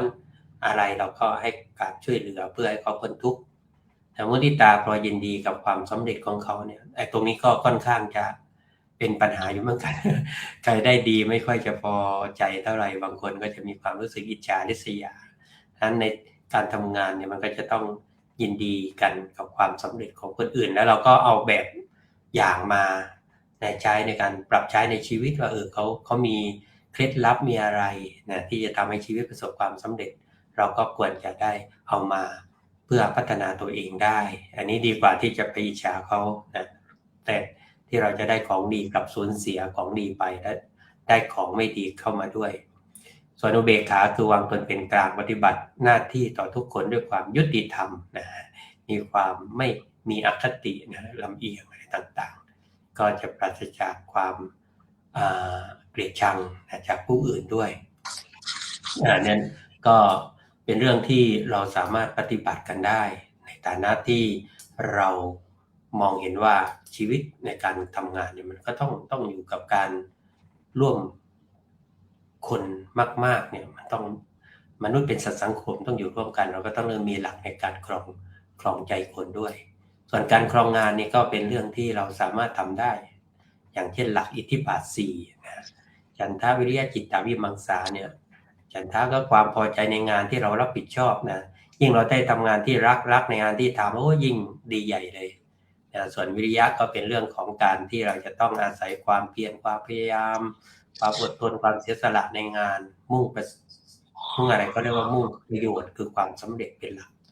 แล้วก็ส่วนประการต่อมาคือจิตตะต้องเอาจิตใจฝักใฝ่ในงานอย่างต่อเนื่องทำอย่างต่อเนื่องไม่ทำแบบทิ้งๆคว้างๆทำด้วยความระมัดระวังเพื่อให้งานได้ผลคนเป็นสุขด้วยนะแล้วก็มีวิมังสาคือเอามาคิดไตร่ตรองหาเหตุหาผลแก้ไขปัญหาที่เกิดขึ้นเพื่อเป็นการให้งานนั้นมันพัฒนาขึ้นนะไม่ใช่ว่าแค่ไหนแค่นั้นทำให้มันผ่านๆอย่างนี้ก็คงจะไม่ดีเท่าไหร่ฉะนั้นจากการที่เราสามารถจะครองงานครองตนครองคนครองงานได้เนี่ยก็จะทำให้ชีวิตของเราประสบความสุขได้ครองตนต้องเข้าใจในชีวิตครองตนรู้จักคิดแก้ปัญหาครองตนยึดหลักธรรมมีสัมมาครองตนด้วยปัญญาไม่งมงายครองตนด้วยครองใจให้พ้นผิดครองตนมีความคิดมีจุดหมายครองตนต้องมีความละอายครองตนมีจุดหมายคือความดีครองตนต้องฝึกตนให้ดีเลิศครองตนต้องประเสริฐในศักดิ์ศรีครองตนต้องรู้จักถ่อมตนเป็นคนดีครองตนให้ดีต้องรู้พอส่วนการครองคนก็ต้องครองคนต้องครองใจให้เขารักครองคนต้องพิทักษ์สมัครสมานครองคนต้องมีใจอยากให้ทานครองคนต้องประสานมิตรไมตรีครองคนกล่าววาจาต้องน่ารักครองคนต้องตระหนักเรื่องศักดิ์ศรีครองคนต้องรู้จักช่วยเหลือเอื้ออารีครองคนต้องรู้จักหวังดีต่อทุกคนครองคนต้องเข้าใจผลความคิดครองคนพึงผูกมิตรมีเหตุผลครองคนต้องแนะนำแต่สิ่งดีมีมงคลครองคนต้องไม่ช่อฉนเอาเปรียบกันส่วนหลักการครองงานก็ครองงานต้องรักงานเป็นอย่างยิ่งครองงานต้องทำจริงไม่หวั่นไหวครองงานต้องขยันต้องมั่นใจครองงานทำอะไรต้องอดทนครองงานต้องตระหนักรักหน้าที่ครองงานต้องทำความดีอย่าช่อฉนครองงานผลงานเด่นเป็นของตนครองงานค่าของคนจากผลงานครองงานต้องขยันไม่ท้อแท้ ครองงานต้องแน่วแน่มุ่งสืบสานครองงานใจต้องมีอุดมการณ์ครองงานเมื่อทำงานต้องสุขใจ และก็เรียกว่าทั้งครองตนครองคนและครองงานก็จะสำราญเบิกบานใจครับผม สาธุครับกราบขอบคุณพระอาจารย์พระครูสุนทรธรรมนิเทศผู้ช่วยเจ้าอาวาสวัดชนาทิพย์เฉลิมครับผมโอ้โหคุณโยมปิดท้ายด้วยบทกลอนครองตนครองคนครองงานอย่างสละสลวยแต่อาตมาจำไม่ได้หมดนะคุณโยมนะไปรีรันฟังเอาเองอีก บทกลอนได้ไพเราะคุณโยมโอ้โหวันนี้พระอาจารย์ท่านมีศาสนกิจเยอะและที่สำคัญท่านบอกว่าท่านได้ไปตรวจสุขภาพและยิ่งดีใจแทนพระอาจารย์ก็คือมีโยมน่าจะอยู่ในรายการของเราใช่ไหมพระอาจารย์ท่านยังมีเมตตาในการให้การอุปถัมภ์สนับสนุนค่าพยาบาลค่ารักษาพยาบาลคุณโยมเกษณีไม้นุชหรือเปล่าครับโยมปลาโยมปลาสาธุอนุโมทนาบุญด้วยคุณโยมเนี่ยเป็นแฟนรายการแฟนคลับรายการแล้วก็ยังมีจิตใจที่เป็นบุญเป็นกุศลทราบข่าวครูบาอาจารย์ไปรักษาหรือว่าไปดูแลสุขภาพไปรักษาร่างกายเนี่ยก็ช่วยสมทบทุนเนี่ยสาธุโยมคุณโยมเราฟังมา 3-4 รูปเนี่ยในการที่มานำเสนอในเรื่องการครองตนครองคนครองงานวันนี้เนี่ยอาจารย์พระครูสุนทรธรรมนิเทศมาเก็บรายละเอียดเกือบหมดเลยนะ ในเรื่องของหลักในการครองตนว่าเรามีหลักในการยังไงก็คือหลักที่อาจารย์พระครูเกษมท่านบอกไว้คือไกรสิกขาแหละแต่ว่าท่านก็เน้นเรื่องของศีลเรื่องศีลนี่เป็นหลักในการที่จะพัฒนามนุษย์ของเราอยู่แล้วเราทุกคนทุกท่านโดยเฉพาะผู้ที่ฟังรายการนานาสาระธรรมเนี่ยบ่อยๆเนี่ยเราจะเข้าใจว่าทำไมครูบาอาจารย์ถึงพูดเรื่องศีลเนี่ยศีลเป็นพื้นฐานของคุณธรรมความดีทั้งหลายทั้งปวงจะพัฒนาดันใดๆก็ต้องพัฒนาที่กายของเราพัฒนาพฤติกรรมของเราก็อาศัยศีลในการประพฤติปฏิบัติเป็นรากฐานของคุณธรรมที่จะเกิดขึ้นในชีวิตของเราปฏิบัติที่ถูกต้องดีงามนั่นก็เลยใช้หลักของศีลเนี่ยเป็นหลักศีล5ที่เราชาวพุทธในการประพฤติปฏิบัติในการที่จะละในการทำความชั่วทำความดีทำกุศลให้ถึงพร้อมเนี่ยที่ตามหลักโอวาทปาติโมกข์หลักที่2ในการครองงานท่านก็พยายามที่จะเน้นให้เราโดยเฉพาะผู้ที่จะเป็นผู้บริหารหรือว่าเป็นผู้ที่มีงานในการจะทำงานครองตนครองคนเข้าไปครองคนเนี่ยอย่าไปนั่งอยู่บนหัวคนอื่นเขาแต่ขอให้เรานั่งอยู่ที่หัวใจของเขาจะดีที่สุดผู้บริหารหรือว่าเป็นหัวงานต่างๆก็อาศัยหลักเป็นผู้บริหารที่ดีอย่าไปกดขี่ก็ต้องเปิดโอกาสให้ผู้ที่อยู่ภายใต้เป็นลูกน้องของเราเนี่ยได้มีโอกาสในการที่จะทำนู่นนี่นั่นต่างๆหลายๆอย่างนั้นครองงานท่านก็ใช้หลักนะที่จะสังคหวัตถุธรรมเป็นหลักที่เราทั้งหลายญาติโยมทุกคนทุกท่านเนี่ยเราจะรู้ว่าหลักธรรมแห่งการยึดเหนี่ยวน้ำใจคนอื่นหรือว่าเป็นการหลักธรรมเพื่อการผูกมิตรการอยู่ร่วมกันอย่างเกิดความสุขสันติสุขเนี่ยก็ต้องประกอบด้วยหลักธรรมเนี่ยหลักธรรมนี้เราจะฟังอยู่บ่อยๆก็เป็นหลักธรรมที่เราท่านทั้งหลายฟังบ่อยเช่นการแบ่งปันคือการให้การแบ่งปันการให้ทานเนี่ยการแบ่งปัน2ก็คือปิยวาจาการพูดจาปราศัยให้เกิดความรักความสมัครสมานต่อกันให้เกิดขึ้นพูดจาไพเราะพูดจาไพเราะ3อัตถจริยาก็คือการที่ประพฤติตนประพฤติตัวให้เป็นประโยชน์แก่ผู้อื่นก็ดีเนี่ยแล้วก็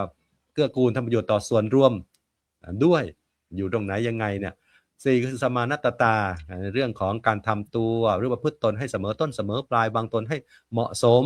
เราอยู่ในฐานะใดทำหน้าที่อะไรทำหน้าที่ของเราให้ดีทำให้ดีในจุดที่เราเป็นให้ดีในจุดที่เราได้ทำคุณโยมไม่ถือตัวไม่เอาเปรียบอย่างเงี้ยนี่เป็นจุดสำคัญเป็นประเด็นที่สำคัญในการที่ถือครองใจคนเป็นหัวใจหลักในการที่จะทำงานร่วมกันอยู่ร่วมกันกับคนอื่นเป็นการสร้างมนุษยสัมพันธ์ที่ดีในการอยู่สังคมให้เกิดความรักความสมัครสมานสามัคคีต่อกันได้ก็อาศัยหลักเนี้ยท่านมาสั่งให้ครองคนจะมีเรื่องของหลักพรหมวิหารอีกเมตตากรุณามุทิตาเบกขาที่เป็นหลักที่เป็นการ อยู่ร่วมกันในสังคมมีเมตตากรุณามุทิตาต่อกัน หลักต่อไปก็คือหลักครองงานท่านให้ใช้หลักของอิทธิบาทสี่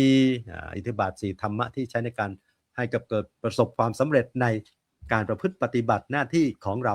โยมมีฉันทะวิริยะจิตตะวิมังสาก็คือพอใจในงานที่เราทำรักในงานที่เราทำขยันหมั่นเพียรกับงานที่เราทำเอาใจใส่รับผิดชอบในงานที่เราทำและพินิจพิเคราะห์ไตรตรองงานที่เราทำอยู่ตลอดเนี่ยเป็นหลักครองการครองตนครองคนครองงานที่ครูบาอาจารย์พระครูสุนทรธรรมนิเทศท่านมากล่าวโดยสรุปและสรุปด้วยบทกลอนอันไพเราะเพราะพริ้งโยมก็ไปจำเอาคนเดียวกราบขอบคุณพระอาจารย์อีกครั้งหนึ่งครับผม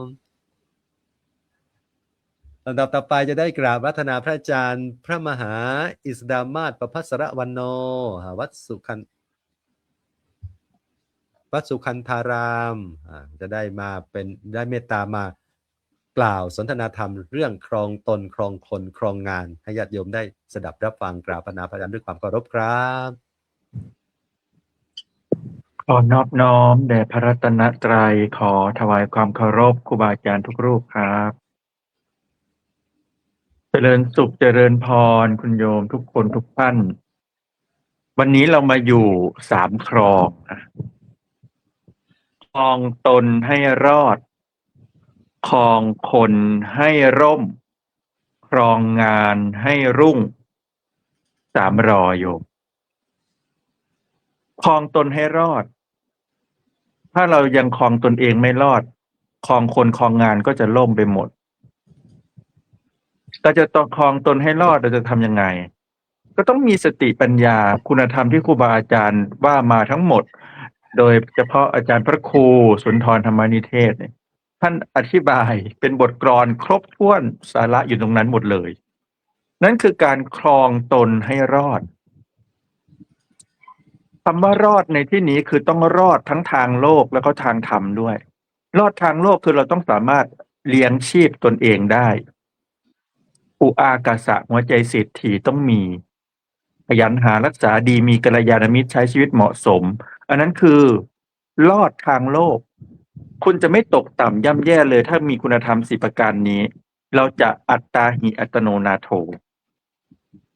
รอดทางธรรมคือต้องมีสติปัญญารู้เท่าทันกิเลสของตนเราต้องสังเกตเป็นนะถ้าสังเกตไม่เป็นเราก็เป็นภัยนะวานรินทชาดกพระโพธิสัตว์ของเราเกิดเป็นวานอนปรากฏว่าฝั่งที่ตัวเองอยู่ผลหมากรากไม้มันเริ่มหมดไปแต่มองไปฝั่งตรงข้ามโอ้โหผลไม้เต็มไปหมดเลยก็พาบริวารข้ามไปกระโดดไปเกาะตามหินแล้วก็ข้ามไปฝั่งหนึ่งไปกินผลหมากรากไม้จระเข้สองสามีภรรยาเมียกำลังตั้งครรภ์โอ้อยากจะกินหัวใจของพญาวานอนเหลือเกินอ้อนวอนสามีจระเข้ก็สังเกตพญาวานอนไปยังไงปรากฏว่าเวลาจะไปหาผลไม้คือกระโดดเหยียบก้อนหินไปเรื่อยก็แอบทำตัวเองเป็นเหมือนก้อนหินก็จะมาจับกินพระโพธิสัตว์ทุกครั้งก็ตอนกลับหินแปลกๆเนี่ยคือเราต้องเอาตัวเองให้รอดคือต้องรู้จักสังเกตถ้าไม่สังเกตก็คือตกเป็นเหยื่อของศัตรูทันทีวันนั้นพญาวานอนก็กำลังจะข้ามก็เห็นหินมันแปลกๆมันก้อนใหญ่ผิดปกติก็เลยแกล้งทักบอกว่าทุกวันนี่หินมันจะลอยมาหาวันนี้ทำไมหินไม่ลอยมาจระเข้ฟังสงสัยหินมันลอยได้ก็ลอยไปพระโพธิสัตว์ก็รู้เลยว่าเป็นจระเข้ทำไงนี้เอาตัวรอดไงโยมพอเรารู้แล้วเราก็สามารถที่จะป้องกันตัวเองได้ทางธรรมในที่นี้คือเราต้องมีความสังเกตสังกา ถ้าเราไม่สังเกตสังกาเอาตัวเองรอดได้ยากโยมสติเราจะตามไม่ทัน แม้กระทั่งสังเกตตัวเองนี่แหละอารมณ์ของเราเนี่ย เวลาเราเกิดความโลภขึ้นมา เราสังเกตเรารู้เท่าทันไหม ถ้าเรายังไม่รู้เท่าทันแสดงว่าเราเอาตัวเองยังไม่รอด เราก็จะตกเป็นทาสกิเลสเรื่อยไป บางทีเราอาจจะควบคุมตัวเองไม่ได้ก็ไป มีโอกาสเมื่อไหร่ก็หยิบก็ฉวยก็โกง เพราะเราไม่สามารถควบคุมกิเลสในจิตในใจเราได้ หรือแม้แต่เวลาเราโกรธขึ้นมา เรารู้ทันไหมอารมณ์ที่เราหงุดหงิด เราไม่พอใจเราขัดเคืองใจ หรืออาฆาตพยาบาทที่เรามีอยู่ในใจ เมื่อมันเกิดขึ้นเรารู้เท่ารู้ทัน เราสามารถชำระมันออกไปได้ไหม ถ้ายังชำระไม่ได้เราก็เอาตัวเองยังไม่รอด ไม่รอดในที่นี้คือไม่รอดจากอบายภูมิ เพราะตราบใดที่เรายังมีความคุ้นเคยกับความโกรธอยู่อย่างนี้ แน่นอนว่าการสะสมความโกรธบ่อยๆมันเป็นสิ่งที่ไม่ดีมันเป็นมลทินของจิตของใจเราทำให้พฤติกรรมของเรากลายเป็นคนที่โหดร้ายโหดเหี้ยม ไม่มีเมตตากรุณาต่อคนอื่น ฉะนั้นเราก็ครองตนไม่ได้ ไม่สมบูรณ์ไม่เป็นมนุษย์ ฉะนั้นการที่จะครองตนให้ได้เหมือนอาจารย์พระครูสุนทร ต้องเอาธรรมะทั้งหมดมา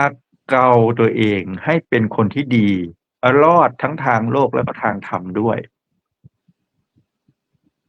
ครองคนให้ร่มหมายความว่าให้ความร่มเย็นเป็นสุขกับคนรอบข้างเรา การครองคนแสดงว่าเราต้องเป็นผู้นำคนอื่น ฉะนั้นเมตตากรุณา เมตตามีแล้วก็ต้องมีความเข้าอกเข้าใจด้วย ปิยวาจาจึงจำเป็นมาก ในสมัยหนึ่งพระพุทธเจ้าเราเกิดเป็นโคตัวใหญ่ โคนันทวิสารก็เห็นเจ้านายเลี้ยงดูมาอย่างดีเลี้ยงดูท่านเหมือนลูกของตนเอง ก็เลยจะกตัญญูกตเวทีตอบแทน ก็บอกเจ้านายบอกว่าให้ไปท้าประลองเถอะ ท่านสามารถลากเกวียนได้100 เล่มที่เต็มไปด้วยกรวดหินดินทรายจะทำให้ท่านชนะแน่นอน ก็ไปประลองไปท้าพนันกัน พอถึงเวลาที่จะลากเกวียนเอาเกวียนมาเทียมโคแล้วกำลังจะลาก ปรากฏว่าเจ้านายนั้นทั้งตีทั้งด่า ไอ้โคโกงไอ้โคไม่ดีด่าเพื่อจะให้ลากเกวียนพระโพธิสัตว์ได้ยินแล้วโอ้ทำไมบิดาของเราวันนี้เป็นอันธพาลจังเลยด่าในสิ่งที่มันไม่เป็นความจริง พอได้ฟังเช่นนั้นแล้วหยุดนิ่งไม่ยอมลากทำให้การลากเกวียนครั้งนั้นล้มเหลวแล้วก็ต้องแพ้พนันไป ก็เสียใจพระโพธิสัตว์เราก็เกิดความสงสารก็เลยไปคุยว่าให้ไปท้าพนันใหม่ ต่อไปนี้ให้พ่อพูดดีๆเพราะคำพูดที่มันดีๆมันสามารถจันโลงใจมันให้กำลังใจ ก็ไปท้าพนันต่อพอครั้งที่2นี่ก็พูดดีพ่อโคมหาจำเริญพ่อลูกรักเอาลากเกวียนพอพูดดีแล้วโอ้มันมีกำลังใจลากเกวียนได้ชนะเลยเห็นไหมโยมการครองคนก็ต้องรู้จักการใช้คนให้เขาอยู่กับเราแล้วสบายใจอย่างน้อยๆคือทุกคนนะมีเกียรติมีศักดิ์ศรีของตัวเองเราไม่ไปลดศักดิ์ศรีของใครไม่ว่าเขาจะอยู่ในระดับใดเราก็ให้เกียรติกันเพราะยังไงก็เป็นมนุษย์ด้วยกันการให้เกียรตินั่นแหละคือเป็นสิ่งที่สำคัญที่สุดในการที่เอาชนะใจคนไม่จำเป็นต้องพูดหวานเสมอไปแต่คำพูดที่ออกมาด้วยความจริงใจนั่นแหละคือการให้เกียรติที่ดีที่สุดและที่สำคัญคือยิ่งมีเมตตาเข้าไปด้วยโอ้โหมันยิ่งได้ใจคนเพราะเราเป็นคนที่เห็นอกเห็นใจคนอื่นเข้าอกเข้าใจคนอื่นไม่ได้เอาตนเป็นใหญ่ไม่ได้ฉันคือศูนย์กลางของจักรวาลไม่ใช่แต่เข้าใจทุกคนนี่คือครองคนทุกคนร่มเย็นเขาก็ทำงานให้เราถวายหัวเลยก็ได้ที่มีคนจงรักภักดีเพราะอะไรเพราะได้ใจเขาได้ใจบริวารเขาคือทำงาน ยอมสละหัวให้ก็ยังมีถวายทั้งกายและจิตวิญญาณให้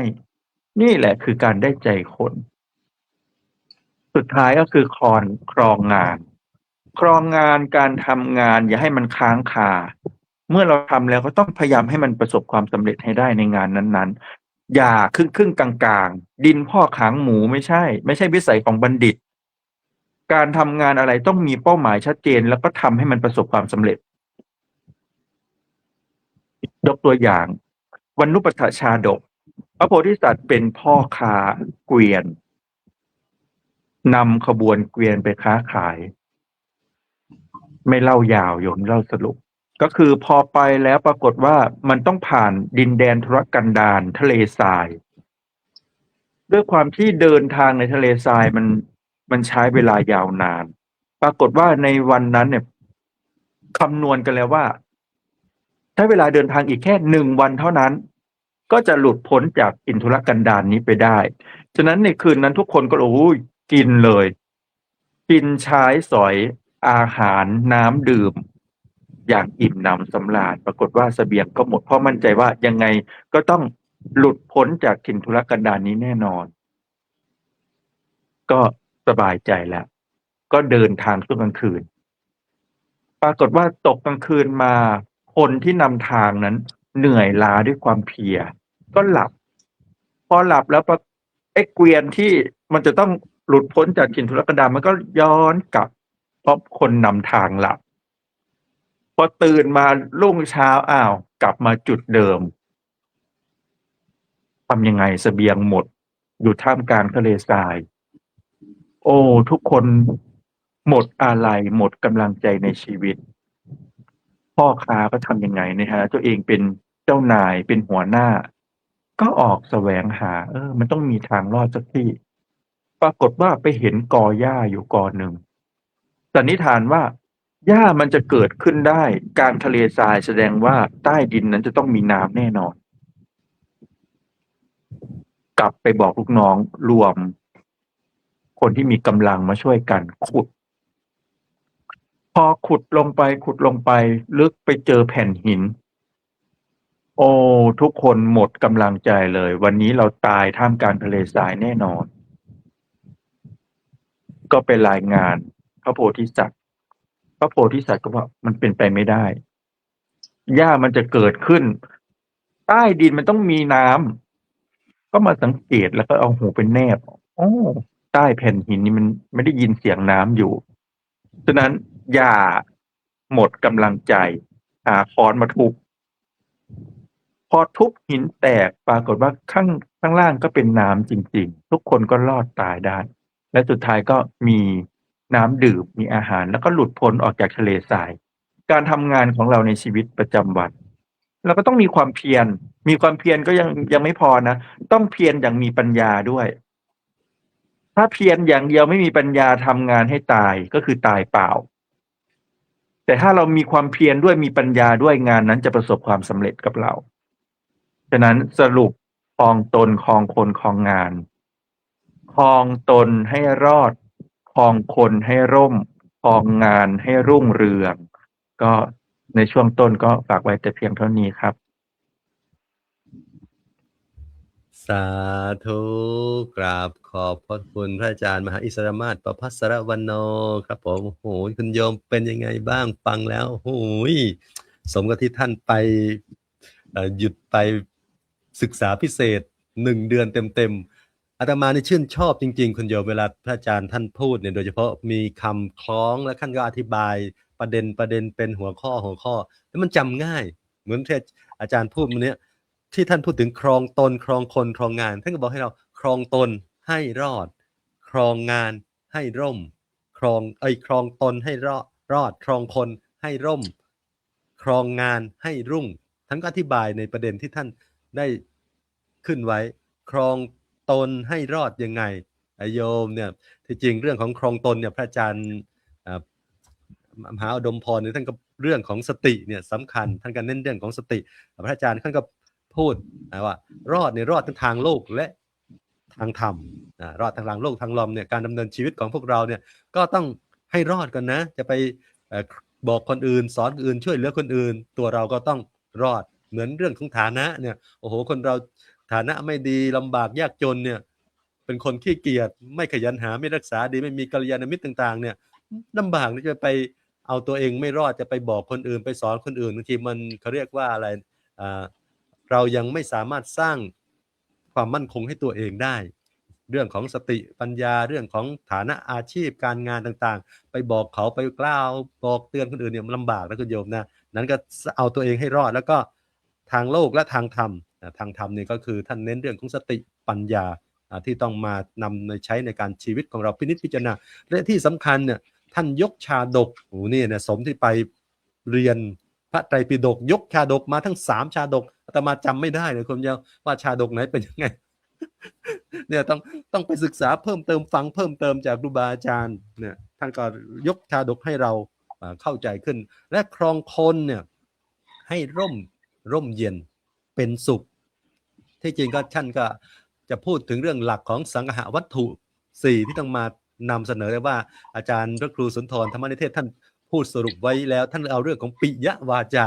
มากล่าวให้เห็นว่าการที่เราจะครองคนได้เนี่ยเราต้องเอาเรื่องของปิยวาจาจารย์พูดจาปราศัยในสิ่งที่ดีงามพูดถึงเรื่องของชาดกเรื่องของอะไรนะโคนันทิวิสารเนี่ยเรื่องของการใช้วาจาในการจะใช้คนเราจะไปใช้ยังไงเนี่ยแม้แต่พระโพธิสัตว์ที่เสวยชาติเป็น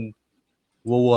เนี่ยท่านก็ยังฟังอยากฟังเสียงที่ไพเราะคำพูดที่อ่อนหวานโยมจะไปใช้ใครจะไปใช้ใครให้ทำงานเนี่ยการพูดนี่สำคัญเหมือนกันนะบางทีพูดแล้วมันมีกำลังใจในการทำงานให้บางคนพูดแล้วเนี่ยไม่อยากจะทำให้เลยบางทีมันเสียกำลังใจนั้นมันสิ่งที่สำคัญเรื่องของปิยวาจาและครองงานให้รุ่งเรืองให้รุ่งเรืองนั้นเป็นสิ่งที่สำคัญในชีวิตของเราทั้งหมดเลยเนี่ยพระอาจารย์ท่านมาสรุปใจความประเด็นสำคัญในเรื่องของครองตนครองคนครองงานให้เราฟังกราบขอบคุณพระอาจารย์อีกครั้งหนึ่งครับผมลำดับต่อไปจะได้กราบรัตนาพระอาจารย์มหาภูมิธรรมภูมิปโลประธานศูนย์ปฏิบัติธรรมดีอันนี้อยู่วัดบำเพ็ญเหนือกราบพระนาพระอาจารย์ด้วยความเคารพครับกราบถวายความเคารพพ่อแม่ครูบาอาจารย์ผู้ร่วมรายการทุกรูปด้วยความเคารพอย่างสูงยิ่งโดยมีหลวงพ่อพระครูเกษมพิสโสพลอาจารย์พระครูสุนทรธรรมนิเทศอาจารย์พระมหาอุดมพรอุตตมวโรอาจารย์พระครูสมุทรสมพรญาณวุฒโธและน้องพระมหาอิสดามาศประภัตระวันโนด้วยความเคารพอย่างสูงยิ่งครับผมเจริญพรเจริญสุขสวัสดีดีจงมีแด่ญาติโยมญาติธรรมกัลยาณมิตรญาติธรรมทุกท่านนะโยมนะตลอดจนถึงเสียงตามสายพี่น้องเจ้าอุบลราชธานีเนี่ยเด้อได้ยินได้ฟังเสียงนี้แล้วก็สิจำไว้นะเด้อเนี่ยพระมหามีผู้เด้อโยมเด้อไปใส่เดินไปใส่มาใส่ก็สิเห็นหน้าเห็นตาแล้วก็ทักทายเนี่ยเด้อจำเสียงนี้ไว้เด้อ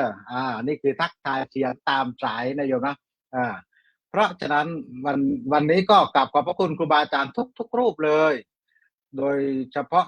ที่มาได้ให้ความรู้กับญาติโยมแล้วก็อาจารย์พระครูสุนทรธรรมนิเทศเป็นองค์ตั้ง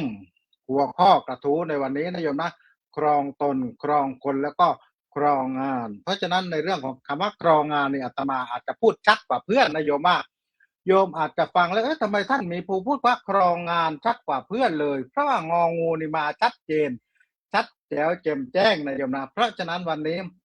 พูดเรื่องของการครองตนครองคนและครองงานทักทายญาติโยมนะวันนี้อาตมากลุ่มข้อความขึ้นนะโยมนะข้อความที่ขึ้นตามหน้าจอนี้อาตมาเป็นคนที่คลิก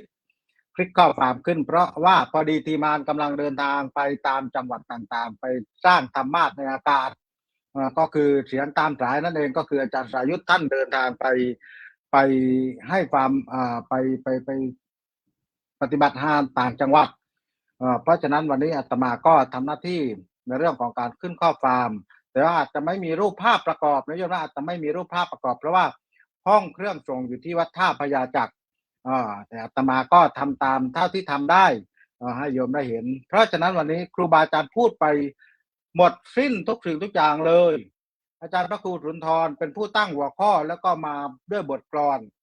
โยมเห็นไหมการไปศึกษาพระไตรปิฎกของน้องพระมหาอิสรามาสโยม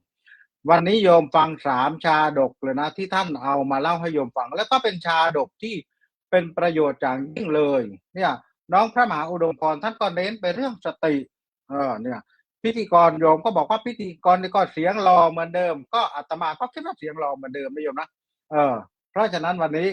ครองตนครองคนและครองงานครองหัวข้อที่อาจารย์พระครูสุนทรตั้งขึ้นในความรู้สึกของอาตมาเองนะโยมนะอาตมาคิดว่าอาตมาเปรียบเป็นตัวเองนะเปรียบเป็นพระเปรียบเป็นตัวเองพระอรยมพระครองตนพระเราเนี่ยพอเข้ามาจากลูกชาวบ้านชาวนาชาวไร่ชาวสวนธรรมดาเปลี่ยนเครื่องแต่งกายสวดจัตติจตุตกรรมกลายมาเป็นพระไม่ต้องครองตนครองตนก็คือสำรวมตาหูจมูกลิ้นกายใจให้ต่างจากฆราวาสทั่วไปเพราะเราเข้ามาถือศีล227เนี่ยโยมนี่คือครองตนเพราะฉะนั้นต้องสำรวมตาหูจมูกลิ้นกายใจเพราะพระเราต้องมีการสำรวมปาติโมกข์เขจะสังวโรการสำรวมในปาติโมกข์โยมนี่คือครองตนนะต่อไปครองคนอาตมาพูดไม่เยอะครองคนโยมครองตนก็คือเหมือนที่หัวข้อที่อาตมาพูดไปอนุปวาโทอนุปคาโตการไม่พูดร้ายการไม่ทำร้ายปิยวาจาที่น้องพระมหาอิสรามาสพูดไปจึงเป็นสิ่งที่สำคัญที่สุดนั่นก็คือการสื่อสารพระเรานี่เวลาจะพูดกับโยมต้องพูดสำเนียงด้วยไพเราะสนอหูพระเรานี่ในเรื่องของการครองคนนี่ต้องครองใจพระอุปชาต้องครองใจครูบาอาจารย์ต้องครองใจญาติโยมด้วยนะโยมนะเนี่ยแล้วก็สหธรรมิตรด้วยนี่ต้องครองใจเขาด้วยเนี่ยพระเราต้องในเรื่องของการครองนี่คือสิ่งที่พระภิกษุจะพึงปฏิบัติเอาพูดนะพระภิกษุจะพึงปฏิบัติเพราะครองตนครองคนในเมื่อเราครองคนเนี่ยพูดธรรมะพูดเพราะสนอหูนิยมโอ้ยชอบมากเลยเห็นไหมมาพูดฟังมาพูดธรรมะเนี่ยแต่ละรูปเนี่ยมาพูดธรรมะนี่เป็นการครองคนครองใจญาติโยมเนี่ยต่อไปครองงานพระสงฆ์เราเนี่ยโยมมีงานตั้งหานราชหานหลวงและก็หานวัดทำอย่างไรโยมกิจกรรมของวัดมีเยอะแยะมากมายมีทั้งบัญชีวัดบัญชีการศึกษาทุกสิ่งทุกอย่างเลยเนี่ยโยมเพราะฉะนั้นเราต้องจัดสรรปันส่วนให้เรียบร้อยเราต้องจัดสรรปันส่วนให้เรียบร้อยการทำงานของพระสงฆ์เนี่ยไม่ต้องพูดเยอะเพราะครูบาอาจารย์แต่ละรูปหรือทำงานของพระสงฆ์อยู่แล้วเกี่ยวกับเรื่องของงานเอกสารก็ดีเนี่ยเหมือนน้องพระมหาอุดมพรนี่ทำงานกับญาติโยมด้วยเนี่ยเพราะฉะนั้นหัวข้อคืนนี้ก็เหมาะกับน้องพระมหาอุดมพรเพราะต้องครองตนให้เรียบร้อยครองคนด้วยคำพูดครองงานก็ต้องคนงานก็ต้องเป็นที่ประจักษ์ครูบาอาจารย์ทุกรูปโดยเฉพาะหลวงพ่อพระครูเกษมทิศโสพลโยมหลวงพ่อใหญ่อาตมาเรียกว่าหลวงพ่อใหญ่นะโยมนะ66 ปี66ที่ผ่านมาออก866โยมเห็นไหมโยมก็เที่ยวแซวกันว่าโอ้ออกอายุหลวงพ่อพระครูเกษมถ้าใครถูกต้องเอาหลวงพ่อพระครูเกษมแห่ทั่วอุบลราชธานีนะโยมนะออก66ที่ผ่านมานะเพราะอะไรเพราะวันนี้อาจารย์พระครูสุนทรบอกว่าให้หลวงพ่อพระครูเกษมอัญเชิญเทวดาไปตกที่ให้พรที่สตูลหน่อยฝนก็ตกจริงๆโยมพูดกันในกลุ่มเห็นไหมเพราะฉะนั้นตลอดระยะเวลา22 ปีที่หลวงพ่อพระครูเกษมใช้ระยะเวลาในเรื่องของการครองตนครองคนและก็ครองงานด้วยการจัดสถานีวิทยุนิยมคิดดูท่านสละเวลาขนาดไหนความสุขส่วนตัวนี้ไม่ต้องพูดบางครั้งก็ไปทั้งงานหลวงงานราชงานวัดท่านปฏิบัติมาหมดและที่สำคัญคือมานั่งฟังพระลูกพระเล็กพระเด็กพระน้อยพูด2 ชั่วโมงท่านนั่งฟังโยมเนี่ยเพราะฉะนั้นความรู้ของท่านนี่ไม่ต้องพูดเลยยิ่งอาจารย์พระครูสุนทรเนี่ยไม่ต้องพูดเพราะฉะนั้นครองตนก็คือของพระภิกษุสำรวมตาหูจมูกลิ้นกายใจครองคนก็คือปิยวาจาเนี่ยณวันนี้เราทำหน้าที่ครองคนด้วยการพูดธรรมะให้โยมฟังนี่คือสิ่งที่สำคัญเพราะฉะนั้นครองงานหานหลวงงานราชงานวัดงานเทศงานสวดทุกอย่างพระสงฆ์เอาหมดบินบังสังสวดนี่ก็คือการครองงานหน้าที่ของพระภิกษุสงฆ์เพราะฉะนั้นวันนี้ถ้าครองตนได้จะมีความน่าเชื่อถือถ้าครองคนได้จะมีผู้ร่วมงานถ้าครองงานได้ความสำเร็จก็จะต ตามมานั่นเอง ซึ่งฝากไว้เป็นข้อคิดนโยมกราบสาธุครับผม สาธุกราบขอบคุณอาจารย์มหาภูมิธรรมภูมิปโล ประธานศูนย์ปฏิบัติธรรมดีประเทศอังกฤษ ตอนนี้อยู่วัดบำเพ็ญเหนือครับผมสุดยอดไหมโยมท่านประธานของเรามาพูดไม่มากนะโยมแต่ว่าเด็ดขาดจริงๆโอ้โหเนี่ยท่านเด็ดขาดอย่างนี้แล้วคุณโยมวันเนี้ยท่านไม่ได้ทักทายญาติโยมนะตอนนี้ก็คืออาจารย์มหาภูมิธรรมท่านจะขึ้นตามอันนี้เลยวันนี้เพราะว่าฝ่ายเทคนิคของเราอาจจะไม่มีภาพอย่างว่าตอนนี้ทีมงานของเรากำลังเดินทางอยู่บนรถด้วยแล้วก็ทีมงานบางรูปที่ทำหน้าที่อยู่ตอนนี้ยังไม่สามารถที่จะเชี่ยวชาญด้านเอาภาพขึ้นนู่นนี่ต่างๆก็คืออาจารย์สรายุทธท่านยังอยู่บนรถอยู่เดินทางอยู่เดี๋ยวจะได้พบกับท่านต่อไปแต่ว่าที่สำคัญคุณโยมวันนี้ท่านอาจารย์มหาภูมิธรรมของเราเนี่ยมันเน้นย้ำทำความเข้าใจในเรื่องของครองตนครองคนครองงานท่านบอกว่า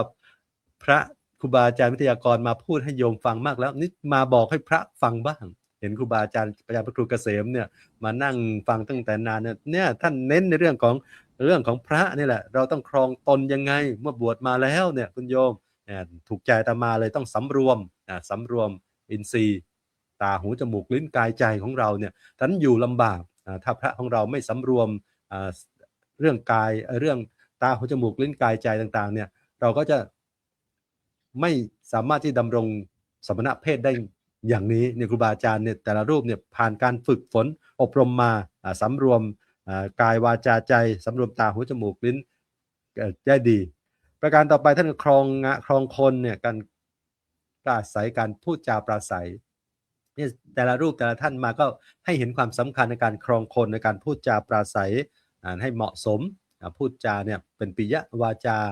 พูดจาอาจจะไม่ได้ว่านุ่มนวลเหมือนอาจารย์มหาภูมิธรรมท่านไม่ได้ใช้พูดจะนุ่มนวลอาตมาพูดนุ่มนวลกว่านะโยมนะ แต่ที่สำคัญมันต้องจริงใจด้วยอาตมาเคยพูดเลยนะบางทีอาจารย์มหาภูมิธรรมเนี่ยท่านอาจจะพูดจาไม่ไพเราะแต่ว่าท่านพูดจาแล้วเป็นคนที่พูดจริงใจพูดจริงใจที่ออกจากใจจริงของท่านนี่แหละอาจจะห้วนๆหน่อยโยมบางคนบางท่านก็จะได้ยินสไตล์ได้เห็นสไตล์ของท่านมาอย่างนี้มาตลอดเนี่ยมาตลอดอย่างเงี้ยแล้วที่สำคัญคือครองงานเนี่ยก็อาศัยถ้าชีวิตของความเป็นพระของเราเนี่ยงานของเราเนี่ยงานหลักๆก็คือการศึกษาแล้วก็การปฏิบัติของเราการศึกษาปริยัติแล้วก็การประพฤติปฏิบัติเรื่องของฝึกจิตฝึกใจของเราแน่นอนว่าตอนนี้คณะสงฆ์ของเราก็มีงานหลายๆอย่างโดยเฉพาะงานราชงานหลวงการบัญชีต่างๆบางทีพระบางรูปบางท่านเนี่ยทำงานโหยยิ่งกว่าโยมก็มีนะหนักกว่าโยมงาน6ด้านของคณะสงฆ์เนี่ยถามอาจารย์สรายุทธถามอาจารย์พระครูเกษมได้เลยถามอาจารย์เนี่ยอาจารย์พระครูสุนทรธรรมนิเทศเนี่ยงาน6ด้านของคณะสงฆ์เนี่ยหนักขนาดไหนทั้งการเผยแผ่การปกครองการศึกษาเนี่ย